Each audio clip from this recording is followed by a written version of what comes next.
Donald ട്രംപിന്റെ നിർണായക നീക്കം. ഇന്ന് റഷ്യൻ പ്രസിഡന്റ് വ്ളാഡിമിർ പുടിനുമായി ചർച്ച.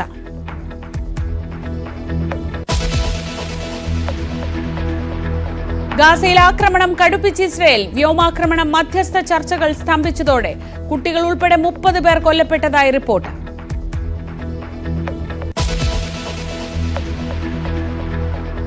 ആദ്യം നമ്മൾ വിശദമായി പോകുന്നത് കൊല്ലം കടപ്പാക്കടയിലെ കൊലപാതക വാർത്തയിലേക്ക് തന്നെയാണ്. കൊലപാതകത്തിന് പിന്നിൽ പ്രണയപ്പകയെന്ന സൂചന ഇപ്പോൾ പുറത്തുവരുന്നു.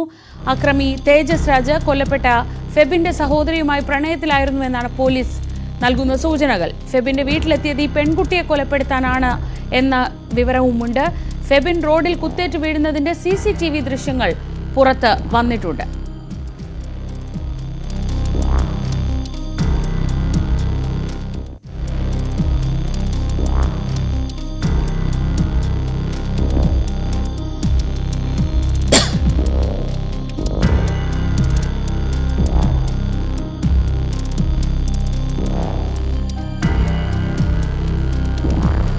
വിനീഷ് വിവരങ്ങളുമായി. വിനീഷ്, ഇന്നലെ രാത്രി ഞെട്ടലോടെയാണ് നമ്മളൊക്കെ ഈ വാർത്ത കേട്ടത്. സ്വന്തം വീട്ടിൽ ഇരിക്കുകയായിരുന്ന ഒരു 20 വയസ്സിനോടടുപ്പിച്ച് മാത്രം പ്രായമുള്ള ഒരു ചെറുപ്പക്കാരനെ വീട്ടിലേക്ക് കയറി വന്ന് കുത്തി കൊലപ്പെടുത്തുന്നു. അത് കഴിഞ്ഞ് ഈ അക്രമി പോയി ട്രെയിനിന് മുന്നിൽ ചാടി ആത്മഹത്യ ചെയ്തു. എന്താണ് അങ്ങനെ ഒരു ക്രൂരകൃത്യത്തിലേക്ക് നയിച്ചത് എന്ന സംശയം ഇന്നലെ രാത്രി തന്നെ ഉണ്ടായിരുന്നു. ഒരു രാത്രി പുലരുമ്പോൾ എന്തൊക്കെ സൂചനകളാണ് പോലീസിന് ലഭിച്ചിട്ടുള്ളത്? എന്തൊക്കെ വിവരങ്ങളാണ് നമുക്ക് കിട്ടുന്നത്?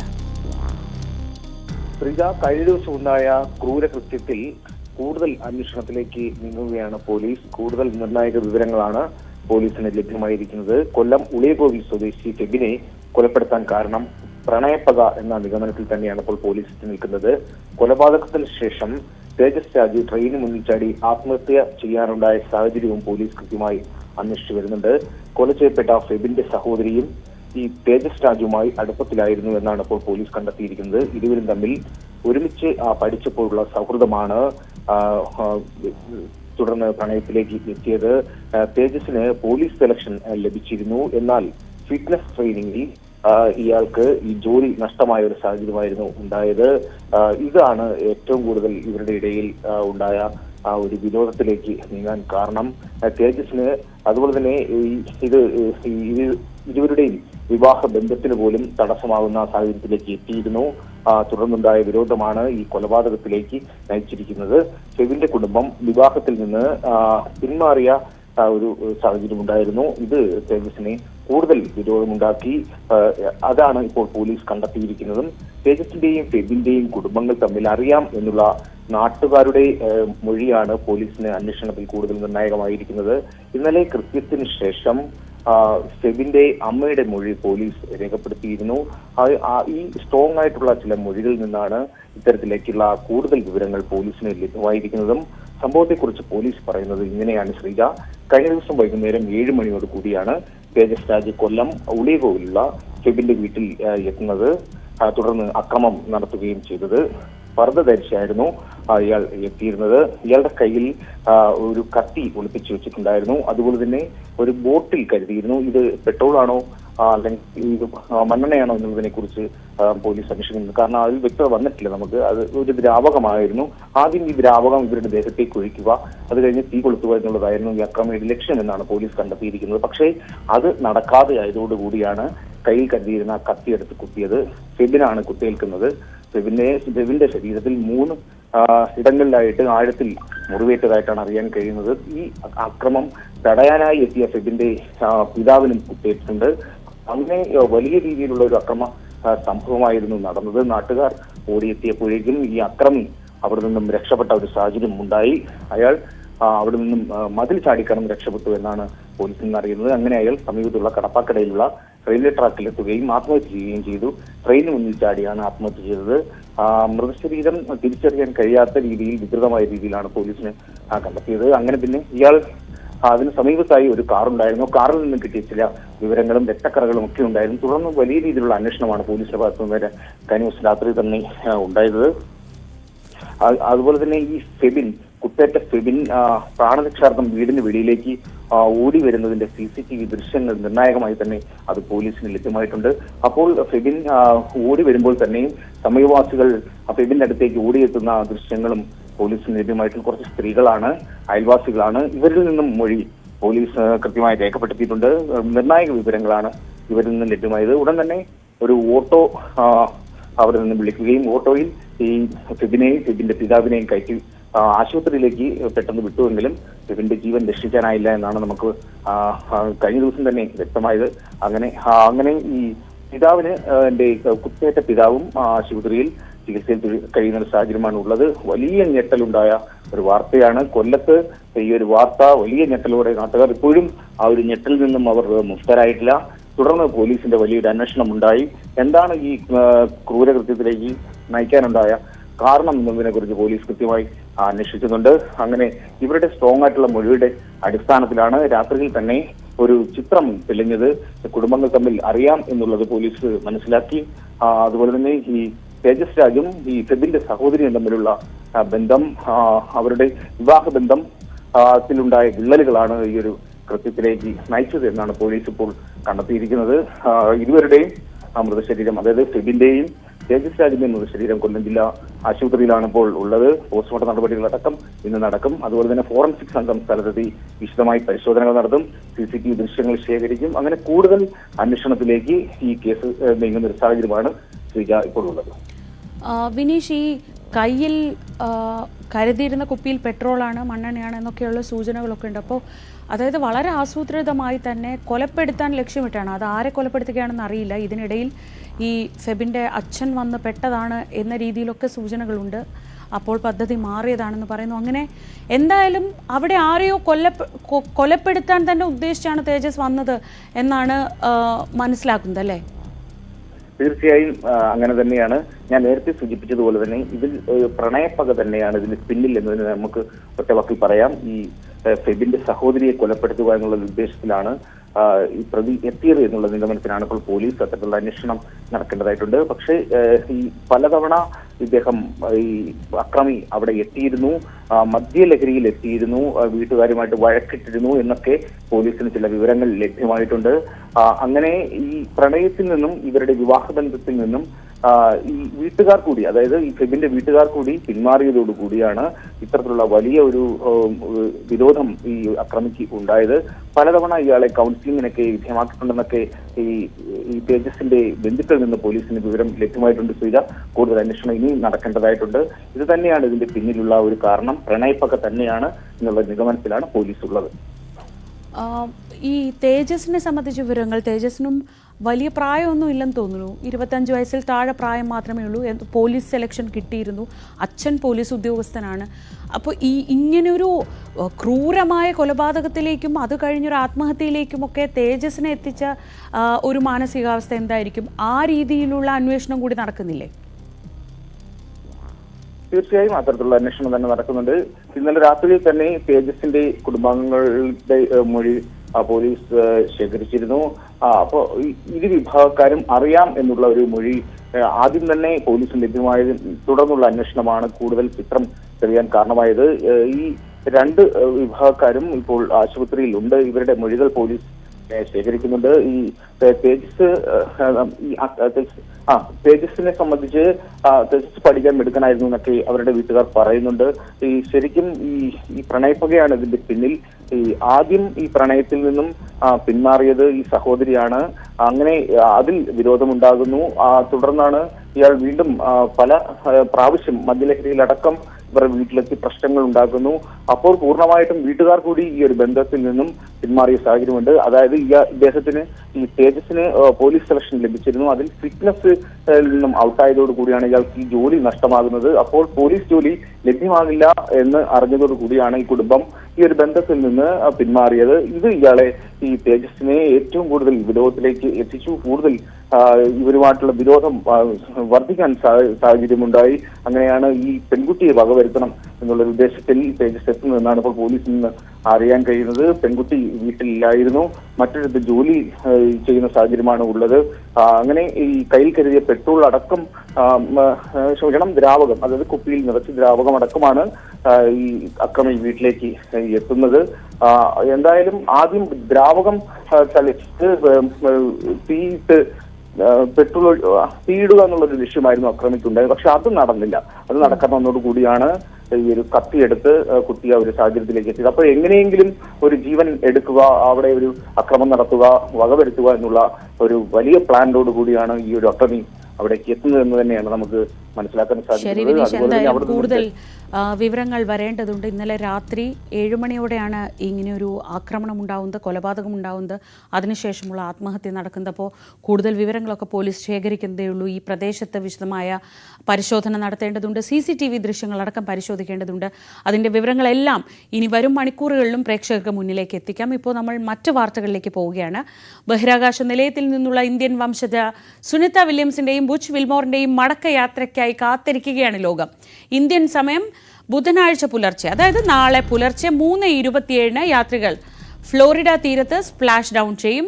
രഞ്ജിത്ത് രാമചന്ദ്രൻ വിവരങ്ങളുമായി. രഞ്ജിത്ത്, ലോകം മുഴുവൻ ഉറ്റുനോക്കുന്നത് ബഹിരാകാശത്തേക്കാണ്. ഒരുപക്ഷെ നമ്മുടെയൊക്കെ ഒരു ജീവിതകാലത്ത് അങ്ങനെ ഒരു ദൃശ്യം, ഇത്രയേറെ നാൾ അവിടെ താമസിച്ച് 9 മാസത്തിന് ശേഷം അവിടെ നിന്ന് സുനിതയും ബുച്ച് വിൽമോറും മടങ്ങി വരുമ്പോൾ ആ വരവും നമ്മൾ ആകാംക്ഷയോടെ കാത്തിരിക്കുകയാണ്. തത്സമയം ആ ദൃശ്യങ്ങൾ കാണാൻ കാത്തിരിക്കുകയാണ്. എന്താണ് ഏറ്റവും പുതിയ വിവരങ്ങൾ? നാസയുടെ ഫീഡൊക്കെ വന്നു തുടങ്ങിയിട്ടുണ്ടോ? തീർച്ചയായും നമുക്കറിയാം ശ്രീജ, 2024 ജൂൺ മാസത്തിലാണ് സുനിതയും സംഘവും 8 ദിവസത്തെ ദൗത്യത്തിനായി ബഹിരാകാശത്തേക്ക് പുറപ്പെട്ടത്. 8 ദിവസം കഴിഞ്ഞ് സുരക്ഷിതമായി മടങ്ങി വരും എന്ന ആത്മവിശ്വാസത്തിലായിരുന്നു നാസയും മറ്റും. പക്ഷേ ഇപ്പോൾ 9 മാസം പിന്നിട്ടിരിക്കുകയാണ്. ഇതിനിടയിൽ ഇവരെ മടക്കിക്കൊണ്ടുവരാനുള്ള നിരവധി ശ്രമങ്ങൾ നാസയുടെ ഭാഗത്തു നിന്ന് ഉണ്ടായിരുന്നു. പക്ഷേ സാങ്കേതിക പ്രശ്നങ്ങൾ കാരണം അതൊക്കെ തടസ്സപ്പെടുന്ന പശ്ചാത്തലമാണ്. ഇവരുടെ ആരോഗ്യം സംബന്ധിച്ചും മറ്റും നിരവധി ആശങ്കകൾ ഉയർന്ന പശ്ചാത്തലം കൂടി ഉണ്ടായിരുന്നു. തിരികെ മടക്കിക്കൊണ്ടുവരാൻ സാധിക്കുമോ എന്ന കാര്യത്തിൽ പോലും ഒരുപക്ഷെ നാസ ആശങ്ക പങ്കുവച്ച പശ്ചാത്തലം കൂടി ഇതിനോട് ചേർത്ത് വെക്കണം. ഇതിനിടയിലാണ് ഈ നാസയുടെ ക്രൂ 10 ബഹിരാകാശ യാത്രികരുമായ സ്പേസ് എക്സ് പേടകം ഇത്തരത്തിൽ അന്താരാഷ്ട്ര എക്സ് പേടകം ഡ്രാഗൺ അന്താരാഷ്ട്ര ബഹിരാകാശ നിലയത്തിൽ ഡോക്ക് ചെയ്യുകയും കഴിഞ്ഞ ദിവസം അവരെ സ്വീകരിക്കുകയും മറ്റും ചെയ്തത്. കുറച്ചുകൂടി ദൗത്യം വൈകും എന്നുള്ള സൂചനകൾ കൂടി ഉണ്ടായിരുന്നു എങ്കിൽ പോലും ഇതിനിടയിൽ കാലാവസ്ഥ അനുകൂലമായ പശ്ചാത്തലം ഇതിനോട് ചേർത്ത് വെക്കണം. കാലാവസ്ഥ അനുകൂലമായതിനെ തുടർന്നാണ് നാളെ തന്നെ ഇത് മടങ്ങാനുള്ള സാഹചര്യം ഒരുങ്ങി വന്നത്. ഇന്ന് ഇപ്പോൾ അല്പസമയത്തിനകം ഇന്ത്യൻ സമയം ഏതാണ്ട് 8:15 ഇവർ ഈ പേടകത്തിനുള്ളിൽ പ്രവേശിക്കും എന്നുള്ള വിവരങ്ങൾ കൂടിയാണ് ഈ സമയത്ത് പുറത്തു വരുന്നത്. അമേരിക്കൻ പ്രാദേശിക സമയം വെള്ളിയാഴ്ച രാത്രി 7:30 ഈ പേടകം പുറപ്പെടുകയും മറ്റും ചെയ്തത് എന്നുള്ള വിവരം കൂടി ചേർത്ത് വെക്കണം. ഏതായാലും വലിയ ആശ്വാസകരമായ വിവരം ഈ ഘട്ടത്തിൽ പുറത്തു വരുന്ന സാഹചര്യം കൂടിയുണ്ട്. വില്യംസും സഹയാത്രികൻ യൂജിൻ ബുച്ച് വിൽമോറും ഇവർ കഴിഞ്ഞ 8-9 മാസമായി ബഹിരാകാശ നിലയത്തിലാണ്. ഇവർ തിരിച്ചെത്തും. നാസ തന്നെ ഇക്കാര്യം സ്ഥിരീകരിച്ച പശ്ചാത്തലം കൂടിയുണ്ട്. നേരത്തെ വലിയ ആഘോഷത്തോടു കൂടിയാണ്, സന്തോഷത്തോടു കൂടിയാണ് സുനിതയും മറ്റും പേടകത്തെ സ്വീകരിക്കുകയും മറ്റും ചെയ്തത്. ത്രസ്റ്ററുകൾക്കും ഹീലിയം ചോർച്ചയും ത്രസ്റ്ററുകൾക്കുള്ള തകരാറുമൊക്കെ നേരത്തെ പലതവണ ഈ ദൗത്യത്തിന് തടസ്സമായ പശ്ചാത്തലം കൂടി ഉണ്ടായിരുന്നു. ഇതിനുശേഷം ആളില്ലാതെ സ്റ്റാർലൈനർ ലാൻഡ് ചെയ്യിച്ചാണ് ഇപ്പോൾ ഇത്തരത്തിൽ ഒരു ദൗത്യത്തിലേക്ക് നാസ കടന്നത് എന്ന പ്രത്യേകത കൂടി ഉണ്ട് എന്നുള്ളതാണ്. ഏതായാലും ഇത്തരത്തിൽ ജൂൺ പകുതിയോടെ അടക്കം തിരികെ എത്തിക്കാനുള്ള പല ശ്രമങ്ങളും നാസയുടെ ഭാഗത്ത് ഉണ്ടായിരുന്നു എങ്കിൽ പോലും ഇതൊക്കെ പലപ്പോഴും പരാജയപ്പെടുന്ന പശ്ചാത്തലം കൂടി ഉണ്ടായിരുന്നു. അങ്ങനെ ബോയിങ് സ്റ്റാർലൈനർ അന്താരാഷ്ട്ര ബഹിരാകാശ നിലയത്തിനടുത്ത് എത്തിയപ്പോൾ പലതവണ ഹീലിയം ചോർച്ച ഉണ്ടാകുന്ന സാഹചര്യമൊക്കെ നാസയെ പലപ്പോഴും ആശങ്കയിലാക്കി. യാത്രികരുടെ സുരക്ഷ ഇവരുടെ വലിയ പ്രത്യേക ഒരു കൺസേൺ ആയിരുന്നു. കാരണം സുരക്ഷയുമായി ബന്ധപ്പെട്ട ആശങ്കകൾ നേരത്തെയുള്ള ഇത്തരത്തിലുള്ള വിഷയങ്ങളിലൊക്കെ പലതവണ വാർത്താക്കുറിപ്പ് ഇറക്കുകയും എത്രയും വേഗം തിരിച്ചെത്തിക്കാനുള്ള ശ്രമങ്ങൾ നടത്തും എന്നൊക്കെ നാസ പറയുന്ന സാഹചര്യം കൂടി ഉണ്ടായിരുന്നു. തുടർന്നാണ് ഇപ്പോൾ രാവിലെ 8:15 അല്പസമയത്തിനകം ഇതുമായി ബന്ധപ്പെട്ട കാര്യങ്ങളിൽ ഒരു പുരോഗതി ഉണ്ടാവുകയും നാസയുടെ ഈ 4 യാത്രികരും യാത്ര ചെയ്യുന്ന സ്പേസ് എക്സിന്റെ ഡ്രാഗൺ ഫ്രീഡം പേടകത്തിന്റെ വാതിലുകൾ അടയുകയും ചെയ്യുക. ഏതാണ്ട് 10:35 ഡ്രാഗൺ പേടകം അന്താരാഷ്ട്ര ബഹിരാകാശ നിലയത്തിൽ നിന്നും വേർപെടും എന്നുള്ള വിവരങ്ങൾ കൂടിയാണ് ഇപ്പോൾ ലഭിക്കുന്നത്. തുടർന്ന് ഏതാണ്ട് 17 മണിക്കൂറോളം നീളുന്ന യാത്രയാണ് ഇതുമായി ബന്ധപ്പെട്ട് ഉണ്ടാവുക. ബുധനാഴ്ച പുലർച്ചെ 3:27, അതായത് നാളെ ഇന്ത്യൻ സമയം പുലർച്ചെ 3:27 പേടകം ഇന്ത്യയിൽ എത്തുക എന്നുള്ളതാണ്, ഭൂമിയിൽ എത്തുക എന്നുള്ളതാണ്. ഫ്ലോറിഡയുടെ തീരത്തോട് ചേർന്നുള്ള കടലിലാണ് ഡ്രാഗൺ പേടകം ഇറങ്ങുക എന്നുള്ള വിവരം കൂടി ഇപ്പോൾ പുറത്തു വരുന്നുണ്ട്. ഏതായാലും നാസയ്ക്ക് ഏറെ ആശ്വാസകരമാണ്, ലോകത്തിന് ആശ്വാസകരമാണ്. കാരണം നമുക്കറിയാം വളരെ പ്രധാനപ്പെട്ട ഒരു ദൗത്യമാണ് ഇതുമായി ബന്ധപ്പെട്ട് സംഭവിച്ചിരുന്നത്. ഇതിന്റെ ഒരു പരാജയം എന്നുള്ളത്, അല്ലെങ്കിൽ ഈ യാത്രികരുടെ ജീവനുമായി ബന്ധപ്പെട്ട പ്രശ്നം എന്നുള്ളത് നാസയ്ക്കും അഭിമാന പ്രശ്നമായിരുന്നു. ഇതൊക്കെ പരിഹരിച്ചുകൊണ്ട് ഏറെ വിദഗ്ധമായി യാത്രികരെ തിരികെ കൊണ്ടുവരിക എന്നുള്ള ദൗത്യത്തിലാണ് ഏതാണ്ട് പൂർണ്ണതയിലേക്ക് എത്തുന്നത്. ഓരോ സാങ്കേതിക വിഷയങ്ങളും അതിൻ്റെതായ രീതിയിൽ കൈകാര്യം ചെയ്യുകയാണ്. കൃത്യമായ നിരീക്ഷണം ഇത്തരം കാര്യങ്ങൾക്കുണ്ട്. തിരികെ വന്നാൽ ഇവരുടെ ആരോഗ്യസ്ഥിതി അനുസരിച്ചുള്ള പരിചരണമടക്കമുള്ള കാര്യങ്ങളിലും പ്രത്യേക പദ്ധതികൾ തയ്യാറാക്കിയിട്ടുണ്ട് എന്നാണ് മനസ്സിലാകുന്നത്. ഏതായാലും 8 മാസത്തെ ന്യൂസ് ഡെസ്കിൽ നിന്ന് വിവരങ്ങൾ നൽകിയത്. അങ്ങനെ 9 മാസത്തെ കാത്തിരിപ്പിനൊടുവിൽ സുനിത വില്യംസും ബുച്ച് വിൽമോറും തിരികെ വരികയാണ്. ക്രൂ 10 പേടകത്തിൽ അങ്ങോട്ട് പോയ യാത്രികരിൽ 2 പേർ അവർക്കൊപ്പം തിരിച്ചുവരും. 2 പേർ അവിടെ അന്താരാഷ്ട്ര ബഹിരാകാശ നിലയത്തിൽ തുടരും. അങ്ങനെ 4 പേരുമായി ആണ് ഈ സ്പേസ് എക്സിൻ്റെ വാഹനം തിരികെ എത്തുന്നത്. അങ്ങോട്ട് പോയത് ബോയിങ്ങിൻ്റെ സ്റ്റാർ ലൈനറിലാണ്. പക്ഷേ സ്റ്റാർ ലൈനർ വഴിയിൽ കുറേ പണിയൊക്കെ കൊടുത്തതുകൊണ്ട് തിരിച്ചു വരുന്നത് സ്പേസ് എക്സിൻ്റെ വാഹനത്തിലാണ്. ഈ സ്പേസ് എക്സ് വാഹനം അങ്ങനെ വിജയകരമായി അവരെ തിരിച്ചെത്തിക്കുന്നതോടുകൂടി അന്താരാഷ്ട്ര ബഹിരാകാശ മേഖലയിൽ ഒരു വലിയ ശക്തിയായി ഇലോൺ മസ്ക് മാറുന്നു എന്ന പ്രത്യേകത കൂടിയുണ്ട്. അങ്ങനെ പല കാരണങ്ങൾ കൊണ്ട് ഈ ഒരു ദിവസം കൃത്യം 1 മണിക്കൂർ കഴിഞ്ഞാൽ ബഹിരാകാശ നിലയത്തിൽ നിന്നുള്ള ദൃശ്യങ്ങൾ നമുക്ക് ലഭ്യമാകും എന്നാണ് പ്രതീക്ഷിക്കുന്നത്. ആ ദൃശ്യങ്ങളിലേക്ക് നമുക്കപ്പോൾ മടങ്ങിയെത്താം. ഇനി മറ്റ് വാർത്തകൾ നോക്കാം. ഇടുക്കി ജില്ലയിലെ ഭൂപ്രശ്നങ്ങൾ ഇന്ന് പ്രതിപക്ഷം സഭയിൽ ഉന്നയിക്കും. റൂൾ 50 നോട്ടീസായി വിഷയം കൊണ്ടുവരാനാണ് പ്രതിപക്ഷത്തിന്റെ ആലോചന. എക്സൈസ്, തദ്ദേശ വിദ്യാഭ്യാസ വകുപ്പുകളുടെ ധനാഭ്യർത്ഥന ചർച്ചകളും ഇന്നുണ്ടാകും. സംസ്ഥാനത്ത് വർദ്ധിച്ചു വരുന്ന ലഹരി ഉപയോഗം, അതുമായി ബന്ധപ്പെട്ട പ്രശ്നങ്ങൾ, ഇതൊക്കെ ചർച്ചകളിൽ നിറയും. ഡാൻ കുര്യൻ വിവരങ്ങളുമായി. ഡാൻ, ഇടുക്കിയിൽ വളരെ ഗുരുതരമാണ് സ്ഥിതി. പരുന്തുംപാറയിലൊക്കെ നമ്മൾ കണ്ടതാണ്. അവിടെ നിരോധനാജ്ഞ പ്രഖ്യാപിക്കുന്ന സാഹചര്യമൊക്കെ ഉണ്ടായിട്ടുണ്ട്. അപ്പോൾ ഈ വിഷയത്തെ എങ്ങനെയാണ് ഇന്ന് നിയമസഭയിൽ എത്തിക്കാൻ പ്രതിപക്ഷം ആലോചിക്കുന്നത്? എന്തൊക്കെയാണ് ഇന്ന് നമ്മൾ നിയമസഭയിൽ നിന്ന് പ്രതീക്ഷിക്കുന്ന വാർത്തകൾ? നേരത്തെ സൂചിപ്പിച്ച പോലെ ഈ ഭൂപ്രശ്നങ്ങളുടെ ഒരു ഗൗരവം കണക്കിലെടുത്തുകൊണ്ട് തന്നെയാണ് ഇടുക്കി ജില്ലയിലെ ഭൂപ്രശ്നങ്ങളുടെ വിഷയം സഭയിൽ ഉന്നയിക്കാനുള്ള പ്രതിപക്ഷത്തിന്റെ നീക്കം. റൂൾ 15 നോട്ടീസ് അവതരിപ്പിക്കുക. പക്ഷേ അനുമതി നൽകാനുള്ള സാധ്യത കുറവാണ് എന്നാണ് നമുക്ക് മനസ്സിലാക്കാൻ കഴിയുന്നത്. അതോടൊപ്പം 3 വകുപ്പുകളുടെ ധനാഭ്യർത്ഥന ചർച്ച നടക്കും. അതിൽ പ്രധാനമായി എക്സൈസ് വകുപ്പുമായി ബന്ധപ്പെട്ട് ലഹരി വിരുദ്ധ പ്രവർത്തനങ്ങളുമായി ബന്ധപ്പെട്ട് ഉണ്ടാകുന്ന ആക്ഷേപങ്ങൾ, അടിക്കടി ലഹരിയുമായി ബന്ധപ്പെട്ടുള്ള അക്രമ സംഭവങ്ങൾ പെരുകുന്ന പശ്ചാത്തലം, അതെല്ലാം വിശദമായി തന്നെ ചർച്ച ചെയ്യുന്ന ഒരു സാഹചര്യം ഉണ്ടാകും. മാത്രമല്ല ലഹരി കേസുകളെ അല്ലെങ്കിൽ ഈ ലഹരി വ്യാപനത്തെ തടയുന്നതിന് വേണ്ടി ഇതിനോടകം സർക്കാർ സ്വീകരിച്ചിരിക്കുന്ന നടപടികൾ ഉൾപ്പെടെ ഇന്ന് സഭയിൽ സർക്കാരിന്റെ ഭാഗത്ത് നിന്ന് വിശദീകരിക്കാനാണ് സാധ്യത. പക്ഷേ ലഹരി വ്യാപനം തടയുന്നതിൽ സർക്കാർ പരാജയപ്പെടുന്നു എന്ന ആക്ഷേപമാണ് തുടർച്ചയായി പ്രതിപക്ഷം ഉന്നയിച്ചുകൊണ്ടിരിക്കുന്നത്. അതുമായി ബന്ധപ്പെട്ട വിഷയങ്ങളും ഇന്ന് സഭയെ പ്രക്ഷുബ്ധമാക്കുമെന്നാണ് മനസ്സിലാക്കാൻ കഴിയുന്നത്. ശരി, ഡാൻ കുര്യനാണ് വിവരങ്ങൾ നൽകിയത്. CPM-നോട് ക്ഷമിക്കണം, ആ വാർത്തയിലേക്ക് നമുക്ക് തിരികെ എത്താം. മുനമ്പം ജുഡീഷ്യൽ കമ്മീഷൻ നിയമനം ഹൈക്കോടതി ഇന്നലെയാണ് റദ്ദാക്കിയത്. ഇതോടെ സർക്കാരിൽ പ്രതീക്ഷ നഷ്ടപ്പെട്ടിരിക്കുകയാണ് മുനമ്പം നിവാസികൾക്ക്. നിരാഹാര സമരം തുടങ്ങി 156 ദിവസം പിന്നിടുമ്പോൾ ശക്തമായ സമരമുറകളുമായി മുന്നോട്ട് പോകാനാണ് സമരസമിതിയുടെ തീരുമാനം. മുനമ്പം കേസിന് പിന്നിലുള്ളവരുടെ സാമ്പത്തിക സ്രോതസ് അന്വേഷിക്കണമെന്നാവശ്യപ്പെട്ട് NIA-ക്ക് പരാതി നൽകാനും സമരസമിതി തീരുമാനിച്ചു. മുനമ്പം ജുഡീഷ്യൽ കമ്മീഷനെ ആദ്യം എതിർത്തെങ്കിലും പിന്നീട് വലിയ പ്രതീക്ഷയോടെയാണ് മുനമ്പം നിവാസികൾ നോക്കിക്കണ്ടത്. നിരാഹാര സമരം അവസാനിപ്പിക്കണമെന്ന് സർക്കാർ ആവശ്യപ്പെട്ടിട്ടും റവന്യൂ അവകാശങ്ങൾ പുനഃസ്ഥാപിച്ച് കിട്ടുന്നതുവരെ സമരം തുടരുമെന്ന നിലപാടെടുത്തു. കമ്മീഷൻ നിയമനം ഹൈക്കോടതി റദ്ദാക്കിയത് മുനമ്പം നിവാസികൾക്കേറ്റ വലിയ തിരിച്ചടിയായി. പക്ഷേ പിന്നോട്ടില്ല. പുതിയ സമരമുറകളുമായി ശക്തമായി മുന്നോട്ട്. മുനമ്പത്ത് നിന്ന് തിരുവനന്തപുരത്തേക്ക് കടലിൽ 1 ദിവസത്തെ നിരാഹാരം സംഘടിപ്പിക്കുവാനും തീരുമാനിച്ചു.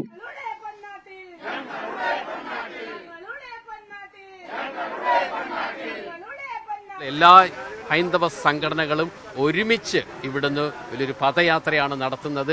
നീതിക്ക് വേണ്ടിയുള്ള പോരാട്ടത്തിൽ എല്ലാവരും കൂടി ഒരുമിച്ച് മുനമ്പം ടു ട്രിവാൻഡ്രം എന്ന രീതിയിലാണ് ഞങ്ങൾ അടുത്ത ഒരു തീരുമാനം എടുത്തിരിക്കുന്നത്. അതിനുശേഷം ഞങ്ങൾ കടലിലെ മക്കൾ കടലിൽ തന്നെയാണെന്ന് പറഞ്ഞുകൊണ്ട് ഞങ്ങൾ നിരാഹാര സമരം ഒരു ദിവസം കടലിൽ നടത്താൻ ഉദ്ദേശിക്കുന്നത്. സമരതീയതികൾ KCBC-യോടും SNDP-യോടും കൂടി ആലോചിച്ച ശേഷമായിരിക്കും നടപ്പിലാക്കുക. വഖഫ് സംരക്ഷണ സമിതി എന്ന് അവകാശപ്പെടുന്ന 3 വ്യക്തികൾക്കെതിരെയും മുനമ്പം കേസിന് പിന്നിലുള്ളവരുടെ സാമ്പത്തിക സ്രോതസ് അന്വേഷിക്കണമെന്ന് ആവശ്യപ്പെട്ടും NIA-ക്ക് പരാതി നൽകുവാനും മുനമ്പം സമരസമിതി തീരുമാനിച്ചു. ന്യൂസ് 18 കൊച്ചി. തദ്ദേശ തെരഞ്ഞെടുപ്പിനുള്ള മുന്നൊരുക്കങ്ങൾ സജീവമാക്കാൻ KPCC നേതൃയോഗത്തിൽ ഭാരവാഹികൾക്ക് നിർദ്ദേശം. പ്രതിപക്ഷ നേതാവ് നയിച്ച മലയോര ജാഥയ്ക്ക് പിന്നാലെ അടുത്ത മാസം നടത്താൻ നിശ്ചയിച്ചിരിക്കുന്ന തീരദേശ ജാഥയും സർക്കാരിനെതിരെയുള്ള പ്രചാരണ പരിപാടിയാക്കി മാറ്റാനാണ് നേതൃത്വത്തിന്റെ തീരുമാനം. മുകൾ തട്ടിൽ ഐക്യം താഴെത്തട്ടിലും ഉറപ്പുവരുത്താൻ ഗ്രൂപ്പ് വ്യത്യാസം മറന്ന് മുതിർന്ന നേതാക്കൾ മുൻകൈ എടുക്കണമെന്നാണ് നേതൃത്വത്തിന്റെ നിർദ്ദേശം. നിയമസഭാ തെരഞ്ഞെടുപ്പിന്റെ സെമി ഫൈനലായ തദ്ദേശ തെരഞ്ഞെടുപ്പിൽ വിജയം ഉറപ്പാക്കേണ്ടത് അനിവാര്യതയായി മാറിയിരിക്കുന്ന പശ്ചാത്തലത്തിലാണ് കോൺഗ്രസ് നേതൃത്വത്തിന്റെ മുന്നൊരുക്കങ്ങളും സജീവമായിരിക്കുന്നത്. തെരഞ്ഞെടുപ്പിന്റെ ചുമതലയുള്ള ബ്ലോക്ക് ഭാരവാഹികൾക്ക് വേണ്ടി നെയ്യാർ ഡാമിലെ രാജീവ് ഗാന്ധി സ്റ്റഡി സെന്ററിൽ ഏപ്രിൽ ആദ്യവാരം സംഘടിപ്പിക്കുന്ന ദ്വിദിന ക്യാമ്പോടെ തെരഞ്ഞെടുപ്പ് ഒരുക്കങ്ങൾക്ക് ഔദ്യോഗികമായി തുടക്കമാകും. പ്രതിപക്ഷ നേതാവ് VD സതീശൻ നയിച്ച മലയോര ജാഥയ്ക്ക് പിന്നാലെ തീരദേശ മേഖലയിലും സ്വാധീനമുറപ്പിക്കാൻ ഏപ്രിൽ 2ാം വാരം തീരദേശ യാത്രയ്ക്കും ഒരുക്കങ്ങൾ പുരോഗമിക്കുകയാണ്. ലഹരി വിരുദ്ധ പ്രചാരണം സംസ്ഥാന വ്യാപകമായി നടപ്പിലാക്കും. ആർട്ടിഫിഷ്യൽ ഇന്റലിജൻസ് ഉൾപ്പെടെ നൂതന സാങ്കേതിക വിദ്യകൾ പരമാവധി പ്രയോജനപ്പെടുത്തിക്കൊണ്ട് സമൂഹ മാധ്യമങ്ങളിലടക്കം സജീവമാകാനാണ് KPCC ഭാരവാഹികൾക്കും DCC ഭാരവാഹികൾക്കും കോൺഗ്രസ് നേതൃത്വം നൽകിയിരിക്കുന്ന നിർദ്ദേശം. സാങ്കേതിക വിദഗ്ധരുടെ സഹായത്തോടെ സോഷ്യൽ മീഡിയ ക്യാമ്പയിനിങ്ങും ഊർജിതമാക്കും. Doctor P. സരിൻ പാർട്ടി വിട്ടതോടെ ഒഴിവുവന്ന ഡിജിറ്റൽ മീഡിയ സെല്ലിന്റെ തലപ്പത്തേക്ക് കോൺഗ്രസ് നേതൃനിരയിലെ യുവമുഖത്തെ വൈകാതെ പരിഗണിക്കുമെന്നാണ് സൂചന. തെരഞ്ഞെടുപ്പ് മുന്നൊരുക്കങ്ങൾ ഉൾപ്പെടെ നടക്കുന്നതിനാൽ KPCC ഓഫീസിന്റെ ചുമതലയിലേക്ക് മുതിർന്ന KPCC ഭാരവാഹിയെ നിയോഗിച്ചേക്കുമെന്നും വിവരമുണ്ട്. ന്യൂസ് 18 തിരുവനന്തപുരം. ഡൽഹിയിലെ പാർട്ടി ആസ്ഥാനത്തെ AICC ജനറൽ സെക്രട്ടറിമാരുടെയും സംസ്ഥാന ഇൻചാർജുമാരുടെയും യോഗം ചേരും. വൈകുന്നേരം 5 മണിക്കാണ് യോഗം നടക്കുക. കോൺഗ്രസ് അധ്യക്ഷൻ മല്ലികാർജ്ജുൻ ഖർഗെ യോഗത്തിന് അധ്യക്ഷത വഹിക്കും. ലോക്സഭയിലെ പ്രതിപക്ഷ നേതാവ് രാഹുൽ ഗാന്ധിയും ഇതിൽ പങ്കെടുക്കും. MG മിഥുൻ വിവരങ്ങളുമായി. മിഥുൻ, ഈ പാർട്ടി ആസ്ഥാനത്ത് ഇങ്ങനെയൊരു യോഗം ഈ സമയത്ത് വിളിച്ചു ചേർക്കുന്നതിൻ്റെ ഒരു പശ്ചാത്തലം എന്താണ്? എന്തൊക്കെ വിവരങ്ങളാണ് നമുക്ക് ലഭിക്കുന്നത്? അടുത്ത മാസം ഏപ്രിൽ 8, 9 തീയതികളിൽ ACC സമ്മേളനം നടക്കാനിരിക്കെയാണ് ഈ ഒരു യോഗം വിളിച്ചു ചേർത്തിരിക്കുന്നത്. കഴിഞ്ഞ മാസം ഫെബ്രുവരി 19-ന് ഇതുമായി ബന്ധപ്പെട്ട് ജനറൽ സെക്രട്ടറിമാരുടെ യോഗം വിളിച്ചു ചേർക്കുകയും ചെയ്തിരുന്നു. അതിൽ ചില കൂടിയാലോചനകൾ നടത്തുകയും ഒപ്പം തന്നെ ഗുജറാത്തിലാണ് ഈ ഒരു സമ്മേളനം നടക്കുകയും ചെയ്യുന്നത്. കഴിഞ്ഞ ആഴ്ച രാഹുൽ ഗാന്ധിയുടെ അധ്യക്ഷതയിൽ ഗുജറാത്തിലെ PCC അധ്യക്ഷന്റെയും ഒപ്പം തന്നെ അവിടുത്തെ ജനറൽ സെക്രട്ടറിമാരുടെയും ഇൻചാർജുമാരുടെയും യോഗം വിളിക്കുകയും തുടർന്നുള്ള നീക്കങ്ങളെ സംബന്ധിച്ചും ഒപ്പം തന്നെ അവിടുത്തെ പൊതുസമ്മേളനം എങ്ങനെയായിരിക്കണം നടത്തേണ്ടത് അത് സംബന്ധിച്ചുള്ള കൂടിയാലോചനകൾ നടത്തുകയും ഒപ്പം തന്നെ പാർട്ടിക്കകത്ത് തന്നെ RSSുമായി ബന്ധമുള്ളവരുണ്ട്, അവരെ പുറത്താക്കുന്നതടക്കമുള്ള കാര്യങ്ങളും രാഹുൽ ഗാന്ധി പറയുകയും ചെയ്തിരുന്നു. അതിന് പിന്നാലെ കൂടിയാണ് കൂടിയാലോചനകൾ നടത്തുന്നതിന് വേണ്ടി ഇന്ന് വൈകിട്ട് 5 മണിക്ക് യോഗം AICC ആസ്ഥാനത്ത് ചേരുകയും ചെയ്യുന്നത്. മല്ലികാർജ്ജുൻ ഖാർഗെയുടെ അധ്യക്ഷതയിലാണ് യോഗം ചേരുന്നത്. രാഹുൽ ഗാന്ധിയും ഈ യോഗത്തിൽ പങ്കെടുക്കുകയും ചെയ്യും. എല്ലാ സംസ്ഥാനത്തെയും ഇൻചാർജുമാരും ഒപ്പം തന്നെ ജനറൽ സെക്രട്ടറിമാരും ഈ യോഗത്തിൽ പങ്കെടുക്കുകയും ചെയ്യുന്നുണ്ട്. മറ്റു പ്രധാനപ്പെട്ട കാര്യങ്ങൾ, അതായത് ഈ മണ്ഡല പുനഃക്രമീകരണവുമായി ബന്ധപ്പെട്ട് പുനർനിർണ്ണയവുമായി ബന്ധപ്പെട്ടുള്ള ചില ആശങ്കകൾ ഉണ്ടായിരുന്നു. കഴിഞ്ഞ ദിവസം അതിലൊരു വ്യക്തത പുറത്തു വരികയും ചെയ്തിരുന്നു. അതായത് ഈ ഇന്ത്യ സഖ്യത്തിലെ തന്നെ പ്രധാനപ്പെട്ട പാർട്ടികളൊക്കെ തന്നെ കോൺഗ്രസ് ഇക്കാര്യത്തിലൊരു കൃത്യമായ നിലപാട് വ്യക്തമാക്കുന്നില്ല എന്നുള്ളൊരു എതിർപ്പുമായി രംഗത്ത് വന്നിരുന്നു. കഴിഞ്ഞ ദിവസം ബംഗളൂരുവിൽ നടന്ന വാർത്താ സമ്മേളനത്തിൽ മല്ലികാർജ്ജുൻ ഖാർഗെ തന്നെ ഇതുമായി ബന്ധപ്പെട്ടൊരു നിലപാട് വ്യക്തമാക്കിയിരുന്നു. അതായത് ഈ രീതിയിൽ മണ്ഡല പുനർനിർണ്ണയവുമായി മുന്നോട്ട് പോയാൽ അത് ഈ തെക്കൻ സംസ്ഥാനങ്ങളെ വലിയ രീതിയിൽ ബാധിക്കുകയും ചെയ്യും. അതുകൊണ്ട് തന്നെ ജനസംഖ്യ അനുപാതമായി ഇത്തരത്തിൽ മണ്ഡല പുനഃക്രമീകരണം നടത്താൻ പാടില്ല എന്നുള്ളൊരു കാര്യം വ്യക്തമാക്കുകയും ചെയ്തിരുന്നു. അതടക്കമുള്ള കാര്യങ്ങളിൽ തുടർ സമരങ്ങൾ തീരുമാനിക്കേണ്ടതായിട്ടുണ്ട്. മറ്റ് വിഷയങ്ങളുണ്ട്, അതടക്കം ചർച്ച ചെയ്യുന്നതിന് വേണ്ടിയാണ് ഇന്ന് വൈകിട്ട് യോഗം വിളിച്ചു ചേർത്തിരിക്കുന്നത്. പ്രധാനപ്പെട്ട അജണ്ട എന്ന് പറയുന്നത് അടുത്ത മാസം നടക്കാൻ പോകുന്ന ഈ പൊതുസമ്മേളനം, AICCയുടെ പൊതുസമ്മേളനം അത് മികച്ച രീതിയിലാക്കുക. അതിനു മുമ്പ് തന്നെ മുന്നോടിയായി ഈ DCC പ്രസിഡന്റുമാരുടെ എല്ലാ സംസ്ഥാനങ്ങളുടെയും DCC പ്രസിഡന്റുമാരുടെ യോഗം വിളിച്ചു ചേർക്കണമെന്നുള്ള അജണ്ടയുണ്ട്. കാരണം 2009-ലാണ് ഇതിനു മുമ്പ് DCC പ്രസിഡന്റുമാരുടെ യോഗം വിളിച്ചു ചേർത്തത്. അന്ന് വലിയ രീതിയിൽ UPA സർക്കാരിനെ വിജയത്തിലെത്തിക്കുന്നതിന് വേണ്ടി നിർണായകമാകുകയും മറ്റു പല സംസ്ഥാനങ്ങളിൽ വിജയിച്ചു കയറാൻ സാധിക്കുകയും ചെയ്ത് ഇത്തരത്തിലൊരു യോഗത്തിന് ശേഷമായിരുന്നു. അതുകൊണ്ട് തന്നെ ആ രീതി തുടർന്നു പോകണം. അതുകൊണ്ട് തന്നെ പല സംസ്ഥാനങ്ങളിലും ഇപ്പോഴും DCC അധ്യക്ഷന്മാരെ നിയമിക്കാൻ പറ്റാത്ത പശ്ചാത്തലമുണ്ട്. കേരളം അടക്കമുള്ള സംസ്ഥാനങ്ങളിൽ ഇപ്പോഴും ഈ ഒരു പുനഃസംഘടന നടത്താൻ പറ്റാത്തൊരു സാഹചര്യമുണ്ട്. അതടക്കം പരിശോധിച്ച് അതിൽ കൃത്യമായ നടപടികൾ സ്വീകരിച്ച് അവരെ നിയമിക്കുന്ന അടക്കമുള്ള കാര്യങ്ങൾ ഇന്ന് ചർച്ചയാകുമെന്നാണ് നമ്മൾ പ്രതീക്ഷിക്കുന്നത്. ശരി, മിഥുനാണ് വിവരങ്ങൾ നൽകിയത്. ന്യൂസ് ഡെസ്കിൽ മറ്റു വാർത്തകളിലേക്ക് നമുക്ക് മടങ്ങിയെത്താം ഇടവേളയ്ക്ക് ശേഷം.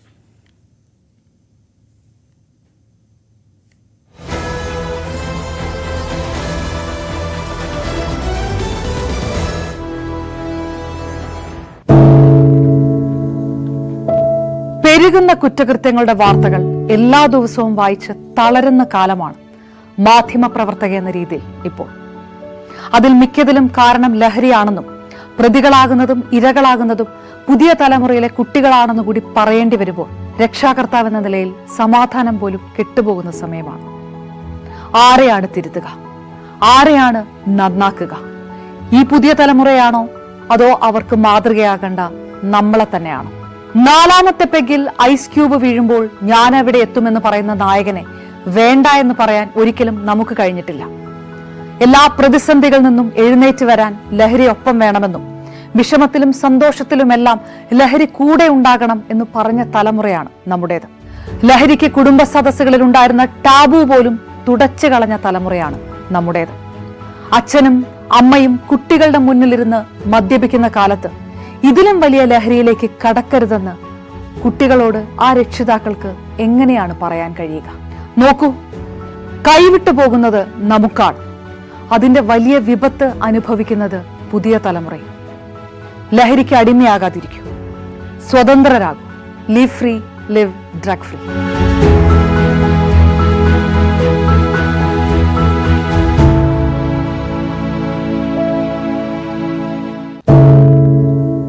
എന്തുപറ്റി നമ്മുടെ നാടിന് എന്ന് ചോദിച്ചു പോകുന്ന കാര്യങ്ങളാണ് ഇപ്പോൾ സംഭവിക്കുന്നത്.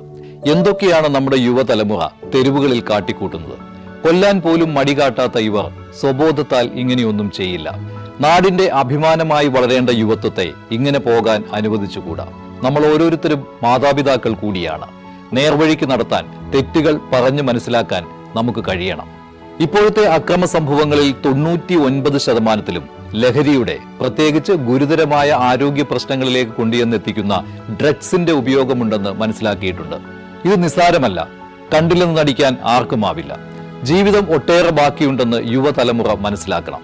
സ്നേഹിക്കാൻ, സർഗാത്മകത, ലഹരിയുടെ സഹായമില്ലാതെ വളർത്താൻ അവർക്ക് കഴിയണം. നിയമത്തിന്റെ ശക്തി അവരെ ബോധ്യപ്പെടുത്തണം. Say no to drugs, a big yes to life.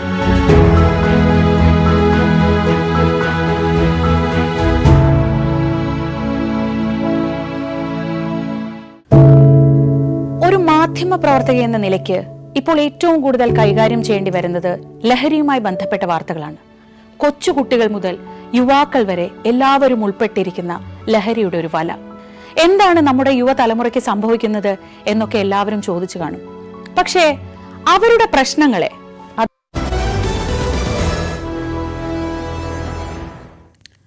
CPM-നോട് ഇടഞ്ഞു നിൽക്കുകയാണ് മുതിർന്ന നേതാവ് G. സുധാകരൻ.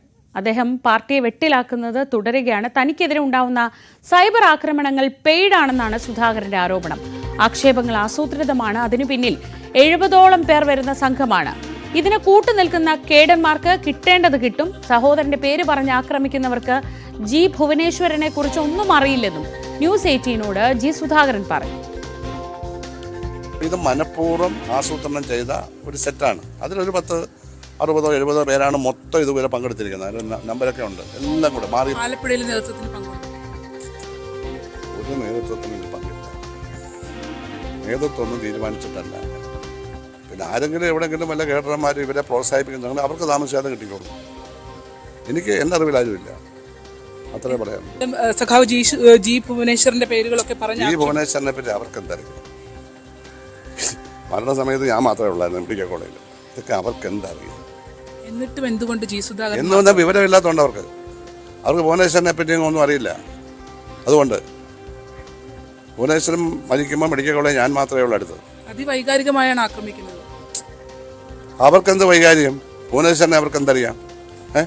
ഭുവനേശ്വരനെ പറ്റി അവർക്കൊന്നും അറിയില്ല. അവനെ വളർത്തിയതും പഠിപ്പിച്ചതൊക്കെ ഞങ്ങളാ. ശരണ്യ സ്നേഹജൻ ആലപ്പുഴയിൽ നിന്നുണ്ട്. അദ്ദേഹത്തിന്റെ വാക്കുകൾ ഇനിയുമുണ്ട്. അദ്ദേഹം പല വിഷയങ്ങളിൽ പ്രതികരിച്ചിട്ടുണ്ട്. അതിൽ നമുക്ക് ഓരോന്നായി എടുത്തു പോവാം. ശരണ്യ, ഈ ആക്രമണങ്ങൾ, സൈബർ ആക്രമണങ്ങൾ നടക്കുന്നതൊക്കെ പെയ്ഡാണെന്ന് ജി സുധാകരനെ പോലൊരു നേതാവ് പറയുന്നുണ്ടെങ്കിൽ അദ്ദേഹത്തിന് കൃത്യമായ വിവരങ്ങൾ അതിൽ ലഭിച്ചു കാണണമല്ലോ. ഒപ്പം ജി ഭുവനേശ്വരൻ ജി സുധാകരന് മാത്രമല്ല, അദ്ദേഹത്തെ അറിയുന്നവർക്കൊക്കെ ഒരു വൈകാരിക വിഷയമാണ്. അതിലൊക്കെ നടക്കുന്ന ഈ ആക്രമണങ്ങളെ എങ്ങനെയാണ് അദ്ദേഹം കാണുന്നത്? സുധാകരൻ എങ്ങനെയാണ് അതിനോട് പ്രതികരിക്കുന്നത്?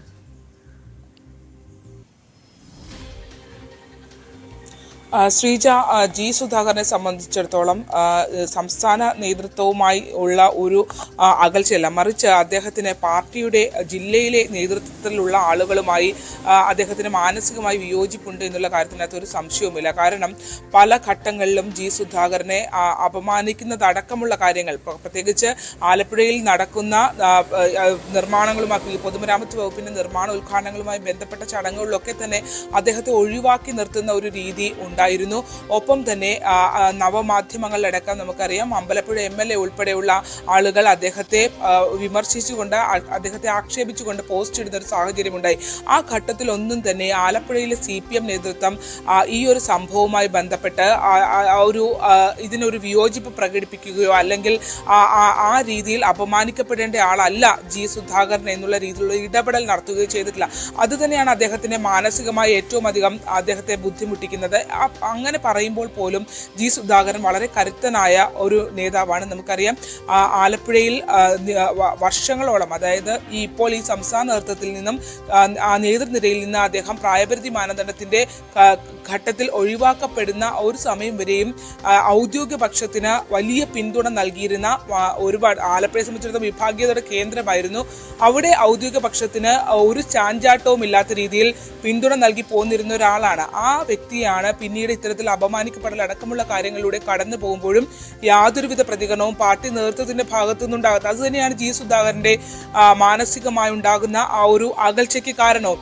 അതിൽ തന്നെ ഏറ്റവും പ്രധാനപ്പെട്ടതായി നിൽക്കുന്നത് ഇത്തരം പ്രായപരിധി മാനദണ്ഡത്തിന്റെ അടക്കം കാര്യങ്ങൾ ജി സുധാകരനെ മാറ്റി നിർത്തുമ്പോഴും അദ്ദേഹം ഈ പരിപാടികൾ നിരന്തരം പാർട്ടിയുമായി ബന്ധപ്പെട്ട അല്ലെങ്കിൽ CPM-മായി ബന്ധപ്പെട്ട പരിപാടികൾ, മറ്റ് പൊതുപരിപാടികൾ നിരന്തരമായി പങ്കെടുത്തുകൊണ്ടിരിക്കുകയും ചെയ്യുന്ന ഒരാളാണ്. അതുകൊണ്ടാണ് അദ്ദേഹം പട്ടിക ചൂണ്ടിക്കാട്ടിക്കൊണ്ട് എത്ര പേർ ഇത്രയും പരിപാടിയിൽ പങ്കെടുത്തിട്ടുണ്ട് എന്നുള്ളൊരു ചോദ്യം ഉന്നയിക്കുകയും ചെയ്യുന്നത്. ഇപ്പോൾ ഏറ്റവും പ്രധാനപ്പെട്ടതായി വരുന്നത് ജി സുധാകരന് KPCCയുടെ പരിപാടിയിൽ സെമിനാറിൽ പങ്കെടുത്തതുമായി ബന്ധപ്പെട്ട് ഉണ്ടായ വിഷയങ്ങളാണ്. ആ വിഷയത്തിൽ ജി ഭുവനേശ്വരന്റെ അടക്കം വിഷയം ചൂണ്ടിക്കാട്ടി അതിവൈകാരികമായാണ് ജി സുധാകരനെ കടന്നാക്രമിക്കുന്നത്. അത്തരം ഒരു കടന്നാക്രമിക്കലിന് പിന്നിൽ മറ്റൊരു ലക്ഷ്യമുണ്ട് എന്നുള്ളത് തന്നെയാണ് അദ്ദേഹം അനുമാനിക്കുന്നത്. ഒരുപക്ഷെ ഇപ്പോഴും പാർട്ടിയോടൊപ്പം ഉറച്ചു നിന്ന് പോകുന്ന ഒരാളാണ് ജി സുധാകരൻ. അദ്ദേഹത്തെ സംബന്ധിച്ച് മറ്റൊരു മാറ്റത്തെക്കുറിച്ച് ഒരു ഘട്ടത്തിലും അദ്ദേഹം ചിന്തിക്കുന്നുമില്ല എന്നുള്ളതാണ്. എന്നാൽ മറ്റൊരു തലത്തിലേക്ക് ആ ഭാഗത്തെക്കുറിച്ച് അദ്ദേഹം പറഞ്ഞ വാക്കുകൾ ഒന്ന് കേൾക്കാം. സെമിനാറിൽ പങ്കെടുത്തതിനെ അദ്ദേഹം ന്യായീകരിക്കുക തന്നെയാണ് ചെയ്തത്. ഈ CPM സെമിനാറിൽ PK കൃഷ്ണദാസ് പങ്കെടുത്തത് അദ്ദേഹം ചൂണ്ടിക്കാണിക്കുന്നുണ്ട്. ഒപ്പം ബംഗാളിൽ കോൺഗ്രസുമായി ചേർന്ന് 1700ഓളം രക്തസാക്ഷികളുള്ള ബംഗാളിൽ കോൺഗ്രസുമായി ചേർന്ന് പാർട്ടി മത്സരിച്ചില്ലേ എന്നും അദ്ദേഹം ചോദിക്കുന്നുണ്ട്. പാർട്ടിയുടെ തിരുവനന്തപുരത്തെ കൊല്ലത്തെ സംസ്ഥാന സമ്മേളനത്തിന്റെ സെമിനാറിൽ BJP നേതാവായ കൃഷ്ണദാസ് പോയി പ്രസംഗിച്ചില്ലേ? അതെന്താ ഓർക്കാതെ? BJP നേതാവായ കൃഷ്ണദാസ് പ്രസംഗിച്ചു പാർട്ടിയുടെ സെമിനാറിൽ. ശശി തരൂരിനെ പണ്ട് വിളിച്ചിട്ടില്ലേ? എബിൻ വർക്കിയെ DYFIയുടെ വിളിച്ചിട്ട്. അങ്ങനെ ആരെയെല്ലാം വിളിച്ചിരിക്കുന്നു. തമിഴ്നാട്ടിൽ CPM, CPI, മുസ്ലിം ലീഗ്, DMK മുന്നണിയല്ലേ? ഇന്ത്യ മുന്നണിയല്ലേ? കോൺഗ്രസ് അല്ലേ അവിടെയുള്ളത്? കഴിഞ്ഞ അസംബ്ലി ഇലക്ഷനിൽ ബംഗാളിൽ CPM, CPI, കോൺഗ്രസ് മുന്നണിയല്ലോ. സീറ്റൊന്നും നമുക്ക് കിട്ടിയില്ല. അവർക്ക് ഏതാനും സീറ്റ് കിട്ടി. അവിടെയൊക്കെ രക്തസാക്ഷികൾ 1700 രക്തസാക്ഷികളാണ് ബംഗാളിലുള്ള അർത്ഥ ഫാസിസ്റ്റ് വാഴ്ചക്കാരത്. 1700 അറിയാവോ? അതൊന്നും അറിയാത്തവരല്ലവര്. ശരണ്യ, അതൊന്നും അറിയാത്തവരല്ല അവർ. അതൊന്നും അറിയാത്ത ആളുമല്ല ജി സുധാകരൻ. അതുകൊണ്ട് തന്നെ അദ്ദേഹത്തിന് അങ്ങനെ ഒരു പ്രത്യയശാസ്ത്ര അവ്യക്തതയൊന്നുമുള്ള ആളല്ല. അപ്പോൾ ഈ പങ്കെടുത്തതിനെയൊക്കെ അദ്ദേഹത്തിന് കൃത്യമായി അദ്ദേഹത്തിൻ്റെതായ കാരണങ്ങളുണ്ട്, ന്യായങ്ങളുണ്ട്. മറ്റൊന്നുകൂടിയുണ്ട്, ഇന്നലെ ഈ കൂടിക്കാഴ്ച അല്ലെങ്കിൽ ശരണ്യ അദ്ദേഹത്തെ കാണുന്നത് ഈ പാലങ്ങൾ, നിർമ്മാണം വൈകുന്ന പാലങ്ങൾ സന്ദർശിക്കാൻ പോയപ്പോഴാണ്. മുൻ പൊതുമരാമത്ത് മന്ത്രിയാണ്, ഇപ്പോഴത്തെ പൊതുമരാമത്ത് മന്ത്രി മുഹമ്മദ് റിയാസാണ്. ഇതൊക്കെ കൂടി ചേർത്ത് വായിക്കുമ്പോൾ ആ സന്ദർശനത്തിലുമുണ്ട് ചില പ്രത്യേകതകൾ, അല്ലേ?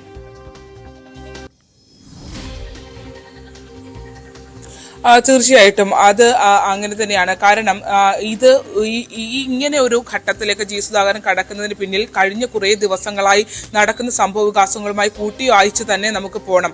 കാരണം നേരത്തെ അദ്ദേഹം പറഞ്ഞൊരു കാര്യം വളരെ പ്രധാനപ്പെട്ടതാണ്. അതായത് തനിക്കെതിരെ നടക്കുന്ന സൈബർ ആക്രമണങ്ങൾ ഒരു പെയ്ഡ് അറ്റംപ്റ്റിന്റെ ഭാഗമായി ആണ് എന്നുള്ളതാണ് അദ്ദേഹം തുറന്നടിച്ചിരിക്കുന്നത്. അതിന് പിന്നിൽ 70-ഓളം വരുന്ന ഒരു സെറ്റ് ഉണ്ട് എന്ന് അദ്ദേഹം പറയുന്നു. ആ ഒരു സെറ്റ് ആര് ആണ് എന്നുള്ളതൊക്കെ സംബന്ധിച്ച് കൃത്യമായ തിരിച്ചറിവുണ്ട് എന്നും ജി സുധാകരൻ വ്യക്തമാക്കുന്നുണ്ട്.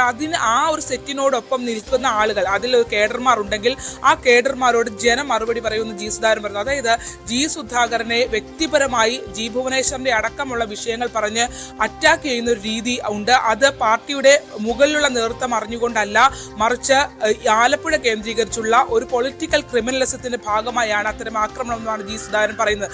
അങ്ങനെ ആക്രമിക്കുന്ന രീതിയിൽ വന്നാൽ കൂടുതൽ സജീവമായി താൻ ഇപ്പോഴും ഉണ്ട്, പൊതുരംഗത്ത് കൃത്യമായി ഉണ്ട് എന്നുള്ള ഒരു അറിയിപ്പ് കൂടി കൊടുക്കുന്ന രീതിയിൽ തന്നെയായിരുന്നു. അങ്ങനെ ഒരു ഒതുക്കൽ അല്ലെങ്കിൽ ഒതുക്കുന്ന ഒരു ശ്രമം ഉണ്ടായാൽ അത് താൻ കൃത്യമായി ഉണ്ട്, ഇവിടെ തന്നെ ഉണ്ട് എന്ന് ബോധ്യപ്പെടുത്തും എന്നുള്ള രീതിയിൽ തന്നെയായിരുന്നു. നമ്മൾ ഇന്നലെ നവമാധ്യമങ്ങളിലടക്കം നിരീക്ഷിച്ചാൽ കാണും അദ്ദേഹത്തിന്റെ ഈ പാലം സന്ദർശനങ്ങളുമായി ബന്ധപ്പെട്ട പോസ്റ്റുകൾക്കൊക്കെ വലിയ സ്വീകാര്യത കിട്ടുന്നതായി കാണുന്നുണ്ട്. അത് കൃത്യമായി ജി സുധാകരൻ അത്തരത്തിൽ തന്നെ ഒതുക്കാൻ ശ്രമിച്ചാൽ ആ ഒരു ഒതുക്കൽ നിന്ന് ഒതുങ്ങിയിരിക്കില്ല എന്ന് തന്നെയുള്ള സന്ദേശം അദ്ദേഹം നൽകുന്നുണ്ട് എന്നുള്ളതാണ്. തനിക്ക് ഇപ്പോഴും സ്വീകാര്യത ഉണ്ട് എന്ന് അദ്ദേഹം തെളിയിക്കാൻ തന്നെയാണ് അത്തരത്തിലൊരു നീക്കത്തിന്റെ ഭാഗമായി തന്നെ വേണം അങ്ങനെ ഒരു പുറത്തേക്ക് ഇറങ്ങി കൂടുതൽ സജീവമായി രംഗത്തേക്ക് വരാൻ ഇപ്പോൾ തയ്യാറാകുന്നത് എന്നുള്ളതാണ്.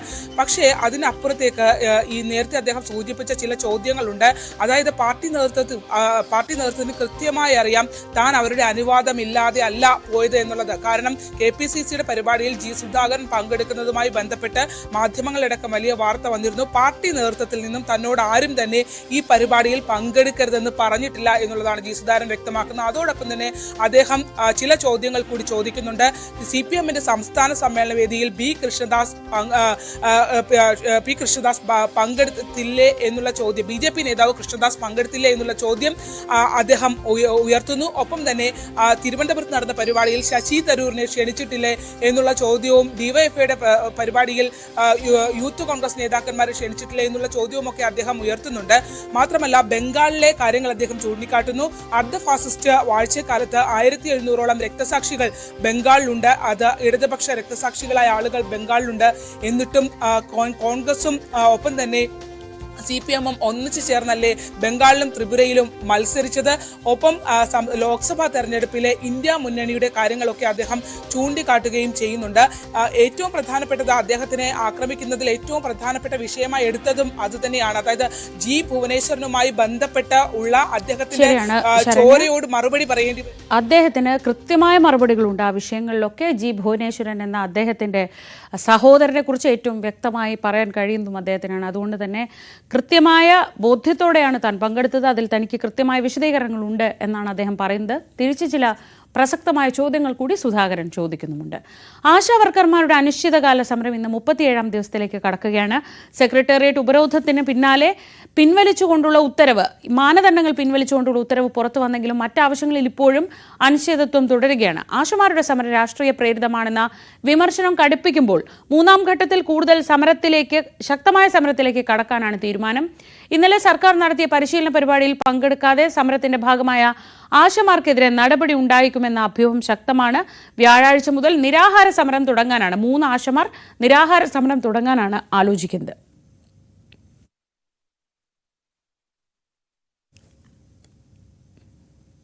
പാലക്കാട് നെന്മാറ ഇരട്ടക്കൊലക്കേസിൽ അന്വേഷണ സംഘം ഇന്ന് കുറ്റപത്രം സമർപ്പിച്ചേക്കും. ആലത്തൂർ കോടതിയിലാണ് കുറ്റപത്രം സമർപ്പിക്കുക. ചെന്താമര ഏകപ്രതിയായ കേസിൽ പോലീസുകാർ ഉൾപ്പെടെ 133 സാക്ഷികളാണുള്ളത്. 30-ലധികം രേഖകൾ, ഫോറൻസിക് പരിശോധനാ ഫലം എന്നിവ ഉൾപ്പെടെയുള്ള ശാസ്ത്രീയ തെളിവുകളുമുണ്ട്. വയോധികയായ ലക്ഷ്മിയെ ചെന്താമര കൊലപ്പെടുത്തുന്നത് നേരിൽ കണ്ട ഏക ദൃക്സാക്ഷിയുടെ മൊഴിയും ചിറ്റൂർ കോടതിയിൽ രേഖപ്പെടുത്തിയ 8 പേരുടെ രഹസ്യമൊഴിയും ഇതിനുള്ളിലുണ്ട്. ഇന്നലെ അന്തരിച്ച ഗാനരചയിതാവും തിരക്കഥാകൃത്തുമായ മങ്കൊമ്പ് ഗോപാലകൃഷ്ണന്റെ സംസ്കാരം നാളെ നടക്കും. ഹൃദയാഘാതത്തെ തുടർന്ന് ഇന്നലെ കൊച്ചിയിലെ സ്വകാര്യ ആശുപത്രിയിലായിരുന്നു അദ്ദേഹത്തിന്റെ അന്ത്യം. ന്യൂമോണിയ ബാധിച്ച കഴിഞ്ഞ 8 ദിവസമായി അദ്ദേഹം ആശുപത്രിയിൽ ചികിത്സയിലായിരുന്നു. 78 വയസ്സായിരുന്നു. 700-ലധികം മലയാള ഗാനങ്ങൾ രചിച്ചിട്ടുണ്ട്. നിരവധി സിനിമകൾക്കും തിരക്കഥ രചിച്ചു. ബാഹുബലി, RRR പോലുള്ള ബ്രഹ്മാണ്ഡ ചിത്രങ്ങളും അവയിലെ ഗാനങ്ങളും മലയാളത്തിലേക്ക് മൊഴിമാറ്റം ചെയ്തതും മങ്കൊമ്പ് ഗോപാലകൃഷ്ണനാണ്. ഹേമ കമ്മിറ്റി റിപ്പോർട്ടുമായി ബന്ധപ്പെട്ട ഒരു കൂട്ടം ഹർജികൾ ഇന്ന് ഹൈക്കോടതിയുടെ പരിഗണനയ്ക്ക് എത്തുന്നുണ്ട്. ഹേമ കമ്മിറ്റി റിപ്പോർട്ടിന്മേൽ രജിസ്റ്റർ ചെയ്ത കുറ്റകൃത്യങ്ങളുടെ അന്വേഷണ പുരോഗതി SIT ഹൈക്കോടതിയെ നേരിട്ട് അറിയിക്കും. തൊഴിൽ ചൂഷണവും സ്ത്രീകൾക്കെതിരായ അതിക്രമവും അവസാനിപ്പിക്കാനുള്ള നിയമനിർമ്മാണത്തിന്റെ പുരോഗതി സർക്കാരും ഡിവിഷൻ ബെഞ്ചിനെ അറിയിക്കും. ഡാനി പോൾ വിവരങ്ങളുമായി. ഡാനി, ഈ വിഷയത്തിൽ നിർണായകമായ ഒരു പോയിന്റാണിത്. എന്തൊക്കെ കാര്യങ്ങൾ ഇതുവരെ ചെയ്തു എന്നത് കോടതിയെ ബോധ്യപ്പെടുത്തേണ്ടി വരും. അക്കാര്യത്തിൽ എത്ര ദൂരം ഇവർക്ക് പോകാൻ കഴിഞ്ഞിട്ടുണ്ട് എന്നതാണ് ഏറ്റവും ശ്രദ്ധേയമായ കാര്യം. എപ്പോഴായിരിക്കും കോടതി ഈ ഹർജികൾ പരിഗണിക്കുക?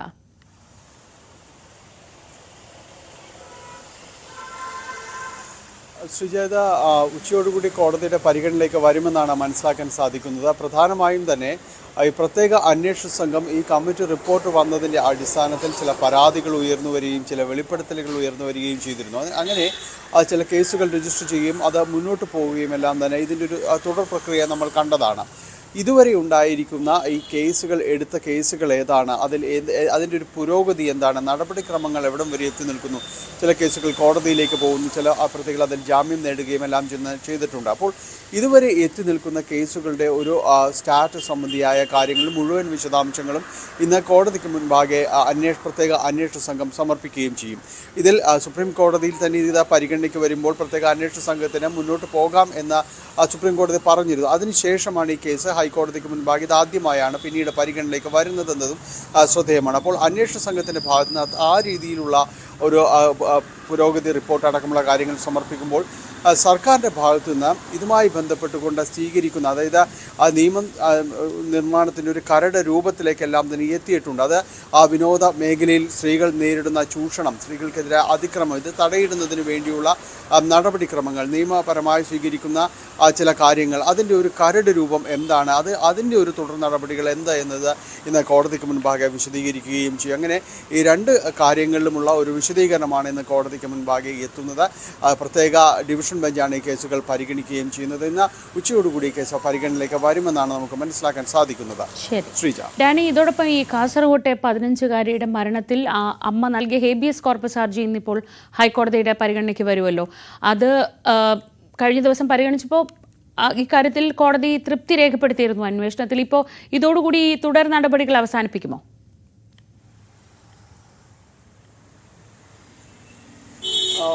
തുടർ നടപടികൾ ഇന്നത്തോടുകൂടി അവസാനിപ്പിക്കാൻ തന്നെയാണ് സാധ്യത. കാരണം ഹേബിയസ് കോർപ്പസ് ഫയൽ ചെയ്യുമ്പോൾ തന്നെയും ആ പെൺകുട്ടിയുടെ മൃതദേഹം കണ്ടെടുക്കുന്ന അടക്കമുള്ള കാര്യങ്ങൾ ഉണ്ടായിരുന്നു. പക്ഷേ അപ്പോഴും ഈ കേസിൻ്റെ ഇതിൽ എന്ത് നടന്നു, പോലീസിൻ്റെ അന്വേഷണം എന്താണ് നടപടി സ്വീകരിച്ചതെന്നത് കോടതിക്ക് അറിയേണ്ടതുണ്ട് എന്ന് ജസ്റ്റിസ് ദേവൻ രാമചന്ദ്രൻ ഉൾപ്പെട്ട ഡിവിഷൻ ബെഞ്ച് വ്യക്തമാക്കിയിരുന്നു. അതിൻ്റെ അടിസ്ഥാനത്തിലാണ് അന്വേഷണ ഉദ്യോഗസ്ഥൻ നേരിട്ട് ഹാജരാകുകയും കേസ് ഡയറി ഹാജരാക്കുകയും എല്ലാം തന്നെ ചെയ്തിരുന്നു. ഒരു വേള വലിയ രീതിയിലുള്ളൊരു വിമർശനങ്ങൾ പോലീസിനടക്കം കോടതിയുടെ ഭാഗത്ത് പരാമർശങ്ങൾ ഉണ്ടാവുകയും ചെയ്തിരുന്നു. എന്നാൽ പിന്നീട് ഈ ഡയറി പരിശോധിച്ച കോടതി പോലീസ് അന്വേഷണം മുന്നോട്ട് പോയിരുന്നു എന്നതെല്ലാം തന്നെ കണ്ടെത്തുകയും ചെയ്തിരുന്നു. അപ്പോൾ ഇങ്ങനെ വരുന്ന കേസുകൾ പെൺകുട്ടിയുടേതടക്കം 15 വയസ്സ് മാത്രം പ്രായമുള്ളൊരു പെൺകുട്ടി ഒളിച്ചോട്ടമായി കാണാൻ കഴിയില്ല എന്ന് കോടതി പറയുകയും ഇതെല്ലാം തന്നെ ഇത്തരം കേസുകൾ ഗൗരവതരമായിട്ട് തന്നെയാണ് പരിശോധിക്കേണ്ടത്, പരിഗണിക്കേണ്ടത്, അതിൽ നടപടികൾ സ്വീകരിക്കണം. അങ്ങനെ ഇങ്ങനെ സമാനമായ കേസുകളിൽ എന്തെല്ലാം നടപടികൾ സ്വീകരിച്ചു എന്നത് അടക്കം സർക്കുലറായിട്ട് പുറത്തിറങ്ങേണ്ടതുണ്ട് എന്നതടക്കം കോടതി പറയുകയും എല്ലാം തന്നെ ചെയ്തു. എന്തായാലും അതിൻ്റെ ഒരു തുടർ നടപടികളുടെ ഒരു അവസാന ഘട്ടമെന്ന് തന്നെ നമുക്ക് പറയാം. ഹേബിയസ് കോർപ്പസ് ഹർജി ഇന്നത്തോടുകൂടി തീരുമാനമാകുമെന്ന് തന്നെയാണ് പ്രതീക്ഷിക്കുകയും ഡാനി പോളാണ് വിവരങ്ങൾ നൽകിയത് കൊച്ചിയിൽ നിന്ന്.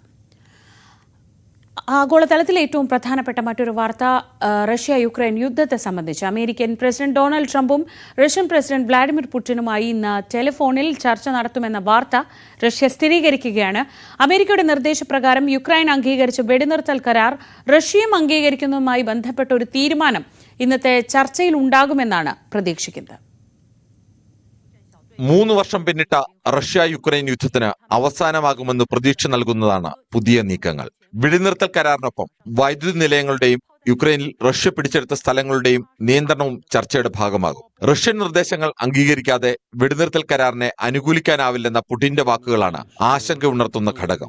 ചർച്ചയ്ക്ക് മുന്നോടിയായി റഷ്യൻ ഡെപ്യൂട്ടി വിദേശകാര്യമന്ത്രി അലക്സാണ്ടർ ഗുഷ്കോ റഷ്യയുടെ പ്രധാന നിലപാടുകൾ വ്യക്തമാക്കി. നാറ്റോ സൈനിക സഖ്യത്തിൽ യുക്രൈനെ ചേർക്കാനുള്ള നീക്കം അനുവദിക്കില്ല. യുക്രൈനിൽ സമാധാന സേനയെ വിന്യസിക്കാനുള്ള നീക്കവും റഷ്യ അംഗീകരിക്കില്ലെന്ന് ഗുഷ്കോ വ്യക്തമാക്കി. സൈന്യത്തെ ശക്തിപ്പെടുത്തുന്നതിൽ വിട്ടുവീഴ്ചയില്ലെന്ന് വ്യക്തമാക്കിയ യുക്രൈൻ പ്രസിഡന്റ് വ്ളാഡിമിർ സെലൻസ്കി സഖ്യകക്ഷികളുമായി പ്രതിരോധ സംവിധാനം ഏകോപിപ്പിക്കാൻ യുക്രൈൻ പ്രതിരോധ മന്ത്രിയുടെ നേതൃത്വത്തിൽ പ്രത്യേക ടീമിനെയും പ്രഖ്യാപിച്ചു. കഴിഞ്ഞ ആഴ്ച സൗദി അറേബ്യയിൽ നടന്ന അമേരിക്ക യുക്രൈൻ ചർച്ചയിൽ അമേരിക്ക മുന്നോട്ട് വെച്ച 30 ദിവസത്തെ വെടിനിർത്തൽ കരാർ യുക്രൈൻ അംഗീകരിച്ചിരുന്നു. ഇതിനോടുള്ള റഷ്യയുടെ പ്രതികരണം വൈകിയ സാഹചര്യത്തിൽ കൂടിയാണ് ട്രംപ് പുടിൻ ചർച്ച. യുക്രൈനിൽ ധാതുഖനനത്തിന് അമേരിക്കയ്ക്ക് അനുമതി നൽകാമെന്ന് സെലൻസ്കി വ്യക്തമാക്കിയിരുന്നു. ഈ സാമ്പത്തിക താൽപര്യവും ട്രംപിന്റെ ചർച്ചയിൽ പ്രതിഫലിച്ചേക്കുമെന്ന് സൂചനയുണ്ട്. ഇതിനിടെ യുദ്ധം തുടരുന്ന സാഹചര്യം വന്നാൽ യുക്രൈനെ പിന്തുണയ്ക്കാൻ 30-ലധികം രാജ്യങ്ങൾ സൈനിക സഹായം നൽകുമെന്ന് ബ്രിട്ടീഷ് പ്രധാനമന്ത്രി കെയർ സ്റ്റാർമർ വ്യക്തമാക്കിയതും ട്രംപിനും പുടിനും ഒരുപോലെയുള്ള സന്ദേശമാണ്. International desk news 18. Ranjith Ramachandran വിവരങ്ങളുമായി. രഞ്ജിത്ത്, യുക്രൈൻ പ്രസിഡന്റിന്റെ കൂടിക്കാഴ്ച കഴിഞ്ഞ് അദ്ദേഹത്തിന്റെ ഒരു ഖേദപ്രകടനത്തിനൊക്കെ ശേഷമാണ് ഇങ്ങനൊരു ഡീൽ അമേരിക്ക മുന്നോട്ട് വയ്ക്കുകയും അത് യുക്രൈൻ അംഗീകരിക്കുകയും ചെയ്തത്. പക്ഷെ അപ്പോഴും സംശയം എങ്ങനെ റഷ്യ ഇതിനോട് പ്രതികരിക്കുമെന്നതാണ്. ഇപ്പോൾ റഷ്യ ഇത് സ്ഥിരീകരിക്കുന്നുണ്ട്, ഇങ്ങനെയൊരു സംസാരം നടക്കാൻ പോകുന്നു. അതായത് ഈ ഒരു യുദ്ധ സാഹചര്യം ഒഴിവാകും എന്നതിലേക്ക് കാര്യങ്ങൾ നീങ്ങുകയാണോ? കഴിഞ്ഞ ദിവസം ഫ്ലോറിഡയിൽ നിന്ന് വാഷിംഗ്ടണിലേക്കുള്ള വിമാനയാത്രക്കിടയിലാണ് മാധ്യമപ്രവർത്തകരോട് ഇത്തരത്തിൽ ട്രംപ് കാര്യം വ്യക്തമാക്കിയത്. താൻ പുടിനുമായി സംസാരിക്കുന്നുണ്ട് അടുത്ത ദിവസം. ഇതിൽ എന്തൊക്കെ കാര്യങ്ങൾ ചർച്ചയ്ക്ക് വരും എന്ന കാര്യത്തിൽ വ്യക്തമായ കാര്യങ്ങൾ പിന്നീട് വിശദമാക്കാം എന്നാണ് ട്രംപ് പറഞ്ഞത്. പക്ഷെ നമുക്കറിയാം, നേരത്തെ ഈ ഒത്തുതീർപ്പ് നിർദ്ദേശങ്ങൾ അമേരിക്ക മുന്നോട്ട് വെക്കുകയും യുക്രൈൻ അത് അംഗീകരിക്കുകയും ചെയ്തെങ്കിൽ പോലും അതിൽ പ്രതികരിക്കാൻ റഷ്യ തയ്യാറായിരുന്നില്ല. ഇതിലെ നിർദ്ദേശങ്ങൾ പലതും യുക്രൈന് അനുകൂലമാണ് എന്നുള്ള പരാതിയാണ് ആദ്യഘട്ടത്തിൽ ഉന്നയിച്ചത് എന്ന വളരെ പ്രധാനപ്പെട്ട ഒരു കാര്യം കൂടി നമ്മൾ ചേർത്ത് വെക്കണം. ഈ ഘട്ടത്തിലാണ് ഈ ചർച്ചകളിൽ ഒരു അനിശ്ചിതത്വം നിലനിന്നിരുന്നത്. പക്ഷെ നമുക്കറിയാം, ട്രംപും പുടിനുമായി വളരെ അടുത്ത സൗഹൃദവും ബന്ധവുമുണ്ട്. ഈ പ്രസിഡന്റ് ആയതിനു ശേഷം മുതൽ തന്നെ പല വിഷയങ്ങളിലും ഇവർ സംസാരിക്കുന്ന സാഹചര്യമൊക്കെ ഒരുങ്ങി വരുന്നു. ഇതിൽ അന്താരാഷ്ട്ര തലത്തിൽ തന്നെ ഈ യുദ്ധം അവസാനിപ്പിക്കുന്നതുമായി ബന്ധപ്പെട്ട് വലിയ സമ്മർദ്ദം ഉണ്ടായ സാഹചര്യം കൂടിയുണ്ട്. ഇതിനിടയിലാണ് നേരത്തെ നമ്മുടെ വാർത്തയിൽ പറഞ്ഞതുപോലെ ബ്രിട്ടന്റെ ഭാഗത്ത് നിന്ന് ഒരു പ്രതികരണം ഉണ്ടായിരുന്നു. യുദ്ധം തുടരുകയാണെങ്കിൽ കൂടുതൽ രാജ്യങ്ങൾ യുക്രൈനെ സഹായിക്കാനായി എത്തും എന്ന കാര്യത്തിൽ. നമുക്കറിയാം, ഈ യുദ്ധം അവസാനിപ്പിക്കുക എന്നുള്ളത് തെരഞ്ഞെടുപ്പിന് മുൻപ് തന്നെ ട്രംപ് മുന്നോട്ട് വെച്ച വളരെ പ്രധാനപ്പെട്ട ഒരു വാഗ്ദാനമായിരുന്നു. അതിനോട് ആദ്യഘട്ടത്തിലൊക്കെ പുടിൻ പ്രതികരിച്ചിരുന്നില്ല എങ്കിൽ പോലും ഇപ്പോൾ സമാധാനത്തിന്റെ വഴിയിലേക്ക് റഷ്യയും എത്തുന്നു എന്ന സൂചനകൾ തന്നെയാണ് മുന്നോട്ട് വെക്കുന്നത്. ട്രംപിനും ഇത് വളരെ അഭിമാന പ്രശ്നമാണ് എന്നുള്ളതാണ്. ഈ ചൊവ്വാഴ്ച പ്രസിഡന്റ് പുടിനുമായി സംസാരിക്കുന്നുണ്ട്. അതിലെന്തെങ്കിലും പ്രഖ്യാപനം നടത്താൻ സാധിക്കുമോ എന്ന് നമുക്ക് കാത്തിരുന്നു കാണാം എന്നാണ് ട്രംപ് പറഞ്ഞത്. ഏതായാലും ട്രംപിന്റെ ദൂതൻ സ്റ്റീവ് വിറ്റ്കോഫ് കഴിഞ്ഞ ആഴ്ച പുടിനുമായി നേരിട്ട് ചർച്ച നടത്തി റഷ്യയിലെത്തുകയും സംസാരിക്കുകയും മറ്റും ചെയ്തിരുന്നു. ഇതിൽ 30 ദിവസത്തെ വെടിനിർത്തലിനുള്ള ട്രംപ് ഭരണകൂടത്തിന്റെ നിർദ്ദേശത്തിന് അനുകൂലമായി അല്ല ആ ഘട്ടത്തിൽ പ്രതികരിച്ചത് എന്നുള്ളതാണ്. ഇന്നത്തെ ചർച്ചയിൽ പുടിൻ എന്തെങ്കിലും പുതിയ നിർദ്ദേശങ്ങൾ മുന്നോട്ട് വെക്കുമോ എന്നുള്ളതാണ് ആശങ്ക നിലനിൽക്കുന്നത്. അത്തരത്തിൽ എന്തെങ്കിലും കാര്യങ്ങൾ പുടിൻ നേരത്തെ ഉള്ളതുപോലെ ഉറച്ചു നിന്നാൽ ഇത്തരം സമാധാന ചർച്ചകളിൽ വലിയ മുന്നേറ്റം ഉണ്ടാക്കാൻ സാധിക്കില്ല എന്നുള്ളതാണ്. വിശ്വാസത്തോടെ നോക്കാം ചർച്ചയിലേക്ക്. പുതിയ ഉപാധികളൊന്നുമില്ലാതെ ഈ ട്രംപ് മുന്നോട്ട് വെച്ച ഒരു മധ്യസ്ഥ ചർച്ച അത് സഫലമാകുമോ എന്നത് കാത്തിരുന്ന് കാണാം. അതേസമയം ഗാസയിലേക്ക് വന്നാൽ മധ്യസ്ഥ ചർച്ചകൾ അവിടെ സ്തംഭിക്കുകയാണ്. ഇസ്രായേൽ ഗാസ സംഘർഷം മുറുകുകയാണ്. ഗാസ മുനമ്പിൽ ഉടനീളം നടന്ന വ്യോമാക്രമണങ്ങളിൽ കുട്ടികൾ ഉൾപ്പെടെ 30 പലസ്തീനികൾ കൊല്ലപ്പെട്ടു. വിവരങ്ങളുമായി ഐഷത്തുൽ ഷംന ഇന്റർനാഷണൽ ഡെസ്കിൽ നിന്ന്. ഷംന, നമ്മൾ വിചാരിച്ചിരുന്നത് ഒരു സമാധാനത്തിന്റെ അന്തരീക്ഷമൊക്കെ തിരികെ വരുന്നു, അവിടെ ഒരു പ്രശ്നപരിഹാരം ഉണ്ടാകുമെന്ന ശുഭപ്രതീക്ഷയൊക്കെ ഉണ്ടായിരുന്നു തൊട്ടു മുൻപ് ഒരു യുദ്ധത്തിന്റെ കാര്യത്തിൽ പറഞ്ഞതുപോലെ. പക്ഷേ ഇപ്പോൾ അവിടെ അതൊന്നുമല്ല, തിരിച്ച് സംഘർഷം, മരണങ്ങൾ, വീണ്ടും ആ യുദ്ധ സാഹചര്യം തന്നെയാണോ? തീർച്ചയായും ശ്രീജ, വീണ്ടും യുദ്ധം കനക്കുന്നു, മുറുകുന്നു എന്ന് തന്നെയാണ് മനസ്സിലാകുന്നത്. ആദ്യഘട്ടത്തിൽ തന്നെ ഈ രണ്ടാം ഘട്ട വെടിനിർത്തൽ ചർച്ചകൾ ഒരു മാസം കഴിഞ്ഞിട്ട്, അതായത് രണ്ടാം ഘട്ട വെടിനിർത്തൽ ചർച്ചകൾ തുടങ്ങേണ്ടിയിരുന്ന ഒരു മാസത്തിന് ശേഷമാണ് ഈ ചർച്ചകളും സംബന്ധിച്ച ചില റിപ്പോർട്ടുകൾ തന്നെ പുറത്തു വരുന്നത്. യു.എസും അതുപോലെ ഈജിപ്തും ഖത്തറിൻ്റെയൊക്കെ മധ്യസ്ഥതയിൽ ചേർന്ന് ഈ വെടിനിർത്തൽ കരാറുമായി ബന്ധപ്പെട്ട ചർച്ചകൾ പുരോഗമിക്കുന്നത്. അത് പിന്നീട് ഇതുപോലെ പ്രതീക്ഷയുണ്ടായിരുന്നു, വെടിനിർത്തൽ ചർച്ചകൾ നിലവിൽ വരും, യുദ്ധം അവസാനിക്കുമെന്ന തരത്തിലൊക്കെ പ്രതീക്ഷകൾ ഉണ്ടായിരുന്നു. പക്ഷേ ഇപ്പോൾ അതെല്ലാം അവസാനിക്കുന്നു.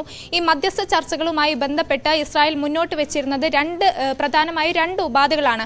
അതായത് ബന്ദികളെ മുഴുവനായും മോചിപ്പിക്കണം, ഒപ്പം തന്നെ ഹമാസിലെ സൈനികരെ മുഴുവനായും അവിടെ നിന്ന് സൈനികരെ മാറ്റണം എന്നതുൾപ്പെടെ രണ്ട് പ്രധാന ആവശ്യങ്ങളാണ് ഇസ്രായേൽ മുന്നോട്ട് വെച്ചിരുന്നത്. എന്നാൽ ഈ രണ്ട് ഉപാധികളും ഗാസ അത് പരിഗണിച്ചിട്ടില്ല, ഗാസ അതിന് വിസമ്മതിക്കുന്നു. ഇതേ തുടർന്നാണ് ഈ മധ്യസ്ഥ ചർച്ചകൾ, രണ്ടാം ഘട്ട വെടിനിർത്തൽ ചർച്ചകൾ സ്തംഭിച്ചു പോയത്. ഈ ഖത്തറിന്റെയും ഈജിപ്തിന്റെയും ഒക്കെ മധ്യസ്ഥതയിൽ തുടങ്ങുമ്പോൾ ഗാസ നേരത്തെ അറിയിച്ചിരുന്നത് ഖത്തറിന്റെ കൂടി മധ്യസ്ഥതയിൽ നടക്കുന്നത് കൊണ്ട് മാത്രമാണ് ഈ ചർച്ചകളിൽ പങ്കെടുക്കുന്നത്, അത് പ്രതീക്ഷയുണ്ട് എന്ന തരത്തിലൊക്കെ ആയിരുന്നു വാർത്തകൾ വന്നിരുന്നത്. പക്ഷേ ഗാസ തന്നെ ഈ മുന്നോട്ട് വെച്ച ഉപാധികൾ വിസമ്മതിക്കുന്നു, അതുകൊണ്ട് യുദ്ധം കനക്കുന്നു എന്ന് ഇപ്പോൾ ഇസ്രായേൽ തന്നെ വ്യക്തമാക്കിയിട്ടുണ്ട്. കഴിഞ്ഞ ദിവസം നടന്ന വ്യോമാക്രമണത്തിൽ കുട്ടികൾ ഉൾപ്പെടെ 30 പേരാണ് കൊല്ലപ്പെട്ടത്. ഒപ്പം തന്നെ യുദ്ധം ഇനിയും കനക്കുമെന്ന് തന്നെയാണ് മനസ്സിലാക്കുന്നത്. ശ്രീജ, ഷംനയാണ് വിവരങ്ങൾ നൽകിയത് ഇന്റർനാഷണൽ ഡെസ്കിൽ നിന്ന്. അന്താരാഷ്ട്ര തലത്തിലുള്ള വാർത്തകളിലേക്ക് തന്നെയാണ് നമ്മൾ പോകുന്നത്. അമേരിക്കയിൽ വീശിയടിച്ച ചുഴലിക്കാറ്റിൽ വലിയ നാശനഷ്ടങ്ങളാണ് റിപ്പോർട്ട് ചെയ്യുന്നത്. 60ഓളം പേർ മരിച്ചു എന്ന കണക്കുകൾ പുറത്തു വരുന്നുണ്ട്. ഡോക്ടർ സജിമോൻ ആന്റണി ന്യൂജേഴ്സിയിൽ നിന്ന് നമ്മളോടൊപ്പം ചേരുന്നുണ്ട്. ഡോക്ടർ സജിമോൻ, അമേരിക്ക കണ്ടതിൽ വെച്ച് വലിയൊരു പ്രകൃതി ദുരന്തത്തിൻ്റെ വാർത്തകളാണ് ഇപ്പോൾ വരുന്നത്. 100 വർഷം മുൻപ് ഉണ്ടായ ചുഴലിക്കാറ്റിനെയൊക്കെ ആളുകൾ ഓർക്കുകയും അതുമായി താരതമ്യപ്പെടുത്തുകയും ചെയ്യുന്നത് കാണുന്നു. 50ലേറെ ചുഴലിക്കാറ്റ്, പൊടിക്കാറ്റ്, ഇതെല്ലാം കൂടി വരുമ്പോൾ എന്താണ് അവിടുത്തെ സാഹചര്യം? തീർച്ചയായും ശ്രീജ, ഗുഡ് മോർണിംഗ്. അമേരിക്കയിൽ നിന്ന് ഇവിടെ നിന്ന് ഇതിനെപ്പറ്റി പറയുമ്പോൾ എനിക്ക് പെട്ടെന്ന് ഓർമ്മ വരുന്നത്, അമേരിക്ക ആയുധ മേഖലയിൽ അല്ലെങ്കിൽ വാണിജ്യ രംഗത്ത് മാത്രമല്ല ലോകത്തിലെ 1ാം സ്ഥാനത്ത് ഈ ടൊർണാഡോ ചുഴലിക്കാറ്റിന്റെ കാര്യത്തിലും ബഹുദൂരം മുന്നിലാണ് എന്നുള്ളതാണ്. ഏകദേശം 1000-ലധികം ചുഴലിക്കാറ്റാണ് ഒരു വർഷം ഇവിടെ വീശുന്നത്. അതിൽ ഏകദേശം ആവറേജ് ഒരു 80ഓളം ആൾക്കാരുടെ മരണവും ആവറേജ് വരാറുണ്ട്. ഇത്തവണ 139ഓളം കാറ്റുകൾ, ശക്തമായ കാറ്റുകളാണ് ഇവിടെ വന്നിരിക്കുന്നത്. അതിൽ പ്രത്യേകിച്ച് ഈ കഴിഞ്ഞ വീക്കെൻഡിൽ ശനിയാഴ്ചയും ഞായറാഴ്ചയും ഇപ്പം മൺഡേയുമായിട്ടുള്ള ഈ ഒരു കാറ്റിന്റെ തുടർച്ച, അത് ഫ്ലോറിഡ മേഖലയിൽ നിന്ന് തുടങ്ങി, അത് North Carolina, Oklahoma, Texas, Indiana, Missouri തൊട്ട് തുടങ്ങി പെൻസിൽവേനിയ മേഖല വരെ, അങ്ങനെ വളരെ സൗത്തിൽ നിന്ന് സൗത്ത് വെസ്റ്റ് തൊട്ട് ഈസ്റ്റിലേക്ക് വരെ വ്യാപിച്ച് കിടക്കുന്ന ആ ഒരു വലിയൊരു വിസ്തൃതിയിലാണ് ഈ കാറ്റ്, മൾട്ടിപ്പിൾ കാറ്റുകൾ അടിച്ചുകൊണ്ടിരുന്നത്. ഈ ശനിയാഴ്ചയും ഞായറാഴ്ചയും തിങ്കളാഴ്ചയും ഇതിനകത്ത് വ്യാപകമായ നാശനഷ്ടങ്ങളാണ് ഉണ്ടായിരിക്കുന്നത്. എനിക്ക് തോന്നുന്നത് ഏകദേശം കൺഫേംഡ് ആയിട്ടുള്ള ഡെത്ത് 42 മേലിലാണ് ഇവിടെ റിപ്പോർട്ട് ചെയ്യുന്നത്. എന്നാൽ അൺകൺഫേംഡ് ആയിട്ടുള്ളത് 50ഉം 60ഉം ഒക്കെയുള്ള നമ്പേഴ്സുകൾ പറയുന്നുണ്ട്. ഏകദേശം 100 കണക്കിന് ആൾക്കാർ ഇൻജൂർ ആയിട്ടുണ്ട്. 50ഓളം ബില്യണോളം നാശനഷ്ടങ്ങൾ ഉണ്ടായിട്ടുണ്ട് എന്നുള്ളതാണ് ഇപ്പോഴത്തെ ഒരു പ്രാഥമിക കണക്കുകൾ പറയുന്നത്. അതോടൊപ്പം എടുത്തു പറയേണ്ട വേറൊരു കാര്യം, പ്രത്യേകിച്ച് ഒക്ലഹോമ എന്ന് പറയുന്നത് അമേരിക്കയുടെ ഒരു ടൊർണാഡോ ക്യാപിറ്റൽ, അല്ലെങ്കിൽ ലോകത്തിന്റെ തന്നെ ടൊർണാഡോ ക്യാപിറ്റൽ എന്ന് അറിയപ്പെടുന്ന ഒരു നഗരമാണ്, അല്ലെ ഒരു സിറ്റിയാണ്. അവിടെ ഈ ചുഴലിക്കാറ്റിനോടൊപ്പം തന്നെ വൈൽഡ് ഫയർ കൂടെ ഉണ്ടായി. അപ്പൊ ആ വൈൽഡ് ഫയറിനകത്ത് ഏകദേശം 400-ലധികം വീടുകൾ നഷ്ടപ്പെട്ടു എന്നാണ് അറിയാൻ കഴിയുന്നത്. ചുഴലിക്കാറ്റിന്റെ ഇന്റൻസിറ്റി പറയുകയാണെങ്കിൽ, ഒരു സ്കൂൾ ബസ് പാർക്ക് ചെയ്തിരുന്ന ഒക്ലഹോമയിൽ തന്നെ സ്കൂൾ ബസ് പാർക്ക് ചെയ്തിരുന്നത്, അത് പറന്ന് സ്കൂളിന്റെ റൂഫിൽ പോയി നിന്നു. അത്രമാത്രം ശക്തമായ കാറ്റായിരുന്നു. അതോടൊപ്പം തന്നെ നമ്മളറിയാം 20, 30, 40 മീറ്റർ നീളമുള്ള ട്രക്കുകളൊക്കെ ഉണ്ട്, ഹെവി ട്രക്കുകൾ, അതുപോലും പറന്ന് അല്ലെങ്കിൽ മാറിപ്പോകത്തക്ക രീതിയിലുള്ള കാറ്റ്, അതിശക്തമായ കാറ്റായിരുന്നു ഉണ്ടായിരുന്നത്. അതിന്റെ ഇന്റൻസിറ്റി കുറഞ്ഞിട്ടുണ്ട്. അതേസമയം ഇപ്പോഴുള്ള ഇവിടെ നിന്നുള്ള ഒരു ലൈവ് റിപ്പോർട്ടിൽ പറയുകയാണെങ്കിൽ ഒക്ലഹോമയിൽ വീണ്ടും കാറ്റ് തുടങ്ങുന്നതായിട്ടാണ് അറിയാൻ കഴിയുന്നത്. അതോടൊപ്പം തന്നെ അവിടെ ഈ വൈൽഡ് ഫയറിന്റെ ഇന്റൻസിറ്റി മറ്റു ഏരിയയിലേക്കും വ്യാപിക്കുന്നതായിട്ടും അറിയാൻ കഴിയുന്നുണ്ട്. ഇതിനൊക്കെ നമ്മുടെ ഇന്ത്യയിലുള്ള ആൾക്കാർ, അല്ലെ മലയാളികൾ ഒത്തിരി ഉള്ള ഏരിയയിലല്ല ഈ സാധാരണഗതിയിൽ ഈ പറഞ്ഞ ഈ ടൊർണഡോസ് കൂടുതലും ഉണ്ടാവുന്നത്. ടെക്സസിലൊക്കെ ഉണ്ടാകും എന്ന് പറഞ്ഞു കഴിഞ്ഞാലും ഈ പറഞ്ഞ ഹൂസ്റ്റൺ, ഡള്ളസ് അങ്ങനെയുള്ള ആൾക്കാർ തിങ്ങിപ്പാർക്കുന്ന ഏരിയയിൽ അങ്ങനെ സാധാരണയായിട്ട് ഉണ്ടാവാറില്ല, വിരളമായിട്ട് ഉണ്ടാവാറുള്ളത്. കൂടുതലും ഒക്ലഹോമ, മിസൂറി, ഇന്ത്യാന, നോർത്ത് കരോളിനാസ് ആ ഏരിയയിലാണ് ഇത്തവണത്തെ ഈ ഒരു ഡാമേജ്. മലയാളികൾ ഉള്ള മേഖലയല്ല, മലയാളികൾ അപകടത്തിൽ അധികം പെട്ടിട്ടില്ല എന്ന് കേൾക്കുന്ന ആശ്വാസമാണെങ്കിൽ പോലും ആൾനാശം ഉണ്ടാവുന്നത് എപ്പോഴും ദുഃഖകരമാണ്. അമേരിക്ക എത്രയൊക്കെ വളർന്നു എന്ന് നമ്മൾ ഒരു സൈഡിൽ പറയുമ്പോഴും ഈ പ്രകൃതി ദുരന്തങ്ങൾ അതിനെ തടുത്തു നിർത്താൻ നമുക്ക് സാങ്കേതികമായി ഒന്നും ചെയ്യാൻ കഴിയില്ല. അവിടെയാണ് നമ്മൾ നിസ്സഹായരായി പോകുന്നത് എന്നതാണ് യാഥാർത്ഥ്യം. ഡോക്ടർ സജിമോൻ ആന്റണിയാണ് ന്യൂജേഴ്സിയിൽ നിന്ന് വിശദമായ വിവരങ്ങൾ നൽകിയത്. ഇനി നമ്മൾ വളരെ പെട്ടെന്ന് ഇന്നത്തെ ദിവസം വളരെ സ്പെഷ്യലായ കുറച്ച് ആശംസകളിലേക്ക് പോവുകയാണ്. ന്യൂസ് 18 കേരളം വീഡിയോ ജേർണലിസ്റ്റായ പ്രശാന്ത് മംഗലശ്ശേരിയുടെ ഭാര്യ ശ്രീദേവിയെ അങ്ങനെയല്ല വിശേഷിപ്പിക്കേണ്ട എങ്കിൽ പോലും ഞങ്ങൾക്കത് കുടുംബാംഗം എന്ന നിലയിൽ അത് പ്രശാന്തിൻ്റെ ഭാര്യയാണ് ശ്രീദേവിയുടെ പിറന്നാൾ ഇന്നലെയായിരുന്നു. ഇന്നലെ തന്നെ ആശംസിക്കേണ്ടതായിരുന്നു. പക്ഷേ ശ്രീദേവി ഒരല്പം വൈകിയ ആശംസകൾ. Happy birthday. വളരെ സന്തോഷമായി ഇങ്ങനെ മുന്നോട്ട് പോകാൻ കഴിയട്ടെ. പ്രശാന്ത് ഓടി നടക്കുന്നതിൻ്റെ ഇടയിൽ ശ്രീദേവിക്ക് വളരെ സ്പെഷ്യലായ ആശംസ അറിയിക്കാൻ പറഞ്ഞ് ഏൽപ്പിച്ചതാണ്. പോത്തങ്കോട് സ്വദേശിയായ PS പ്രജിന്റെ പിറന്നാളും ഇന്നലെയായിരുന്നു. ആശംസകളോട് അച്ഛൻ പ്രവീൺ ജയസും അമ്മ സുമി കേസുമാണ് ഞങ്ങളെ ആശംസ അറിയിക്കാൻ ഏൽപ്പിച്ചിട്ടുള്ളത്. അപ്പോൾ ഹാപ്പി ബർത്ത്ഡേ പ്രജിൻ. ഇനി മറ്റൊരു കുടുംബാംഗം ഞങ്ങൾക്ക് വളരെ വളരെ സ്പെഷ്യൽ ആയിട്ടുള്ള ഒരു ആശംസയാണിത്. News 18 Keralam chief correspondent VV അരുണിന്റെയും S ഷീജയുടെയും വിവാഹ വാർഷികമാണിന്ന്. കൈരളി TV തിരുവനന്തപുരം ബ്യൂറോ ചീഫാണ് ഷീജ. ഈ വിവാഹത്തിന് പോയതിൻ്റെ ഓർമ്മകളൊക്കെ ഉണ്ട്. രണ്ടുപേരും വളരെ പ്രിയപ്പെട്ടവരാണ്. അപ്പോൾ ഷീജയ്ക്കും അരുണിനും ഹൃദയം നിറഞ്ഞ വിവാഹ വാർഷിക ആശംസകൾ. 12 വർഷം മുമ്പായിരുന്നു വിവാഹം നടന്നത്. ആ വിവാഹത്തിന് ചെറിയ കുഞ്ഞുമായിട്ട് ഞാൻ വന്നതൊക്കെ എനിക്കിപ്പോഴും ഓർമ്മയുണ്ട്. അപ്പോൾ രണ്ടുപേരും വളരെ സന്തോഷമായി, വളരെ തിരക്കിൽ രണ്ടുപേരും ഇതുപോലെ ഹാപ്പിയായി മുന്നോട്ട് പോട്ടെ. ഹാപ്പി ആനിവേഴ്സറി രണ്ടാൾക്കും. നേമം സ്വദേശിയായ ആദിത്യൻ M ദിജുവിന്റെ പിറന്നാളും ഇന്നാണ്. ആശംസകളുമായി അച്ഛൻ ദിജുകുമാറും അമ്മ മഞ്ജുഷയും ആണ് ചേർന്നത്. അവർക്കൊപ്പം ഞങ്ങളുടെ ആശംസകൾ ആദിത്യന്. Happy birthday. ചിറയൻകീഴ് സ്വദേശികളായ അരവിന്ദിന്റെയും പ്രിൻസിയുടെയും വിവാഹ വാർഷികമാണ് ഇന്ന്. ആശംസകൾ അറിയിക്കുന്നത് നക്ഷത്രയാണ്. നക്ഷത്രയ്ക്കൊപ്പം ഞങ്ങളുടെയും ഹൃദയം നിറഞ്ഞ വിവാഹ വാർഷികാശംസകൾ. ഇതുപോലെ നിങ്ങളുടെ പ്രിയപ്പെട്ടവരുടെയൊക്കെ ഇതുപോലെ സ്പെഷ്യൽ ഡേയ്സ് നമുക്ക് ഒന്നിച്ച് ആഘോഷിക്കാം. തൽക്കാലം രാവിലെ ഒരു വലിയ ഇടവേളയിലേക്ക് പോവുകയാണ്. വലിയ ഇടവേള എന്ന് പറയുമ്പോൾ ഇനി നമ്മൾ പോകുന്നത് പോലീസ് പെട്രോളിലേക്കാണ്. പ്രധാനപ്പെട്ട കുറ്റകൃത്യങ്ങളുടെ ഒക്കെ വാർത്തകളിലേക്കാണ്. പക്ഷെ അപ്പോഴും ഏറ്റവും പുതിയ വാർത്തകൾ വരുന്നത് കൊല്ലത്ത് നിന്നാണ്. ആ കൊല്ലത്തെ കൊലപാതകത്തിലേക്കും തുടർന്ന് ആത്മഹത്യയിലേക്കും ഒക്കെ നയിച്ച വാർത്തകളുടെ വിശദാംശങ്ങളിലേക്ക് നമ്മൾ 9 മണിക്കാണ് മടങ്ങിയെത്താൻ പോകുന്നത്. ഇപ്പോൾ മറ്റ് ക്രൈം വാർത്തകൾ കാണാം. അതിനുശേഷം വളരെ സ്പീഡിൽ ഇന്നത്തെ പ്രധാനപ്പെട്ട വാർത്തകൾ കൂടി കണ്ടിട്ട് നമുക്ക് രാവിലേക്ക് മടങ്ങി വരാം.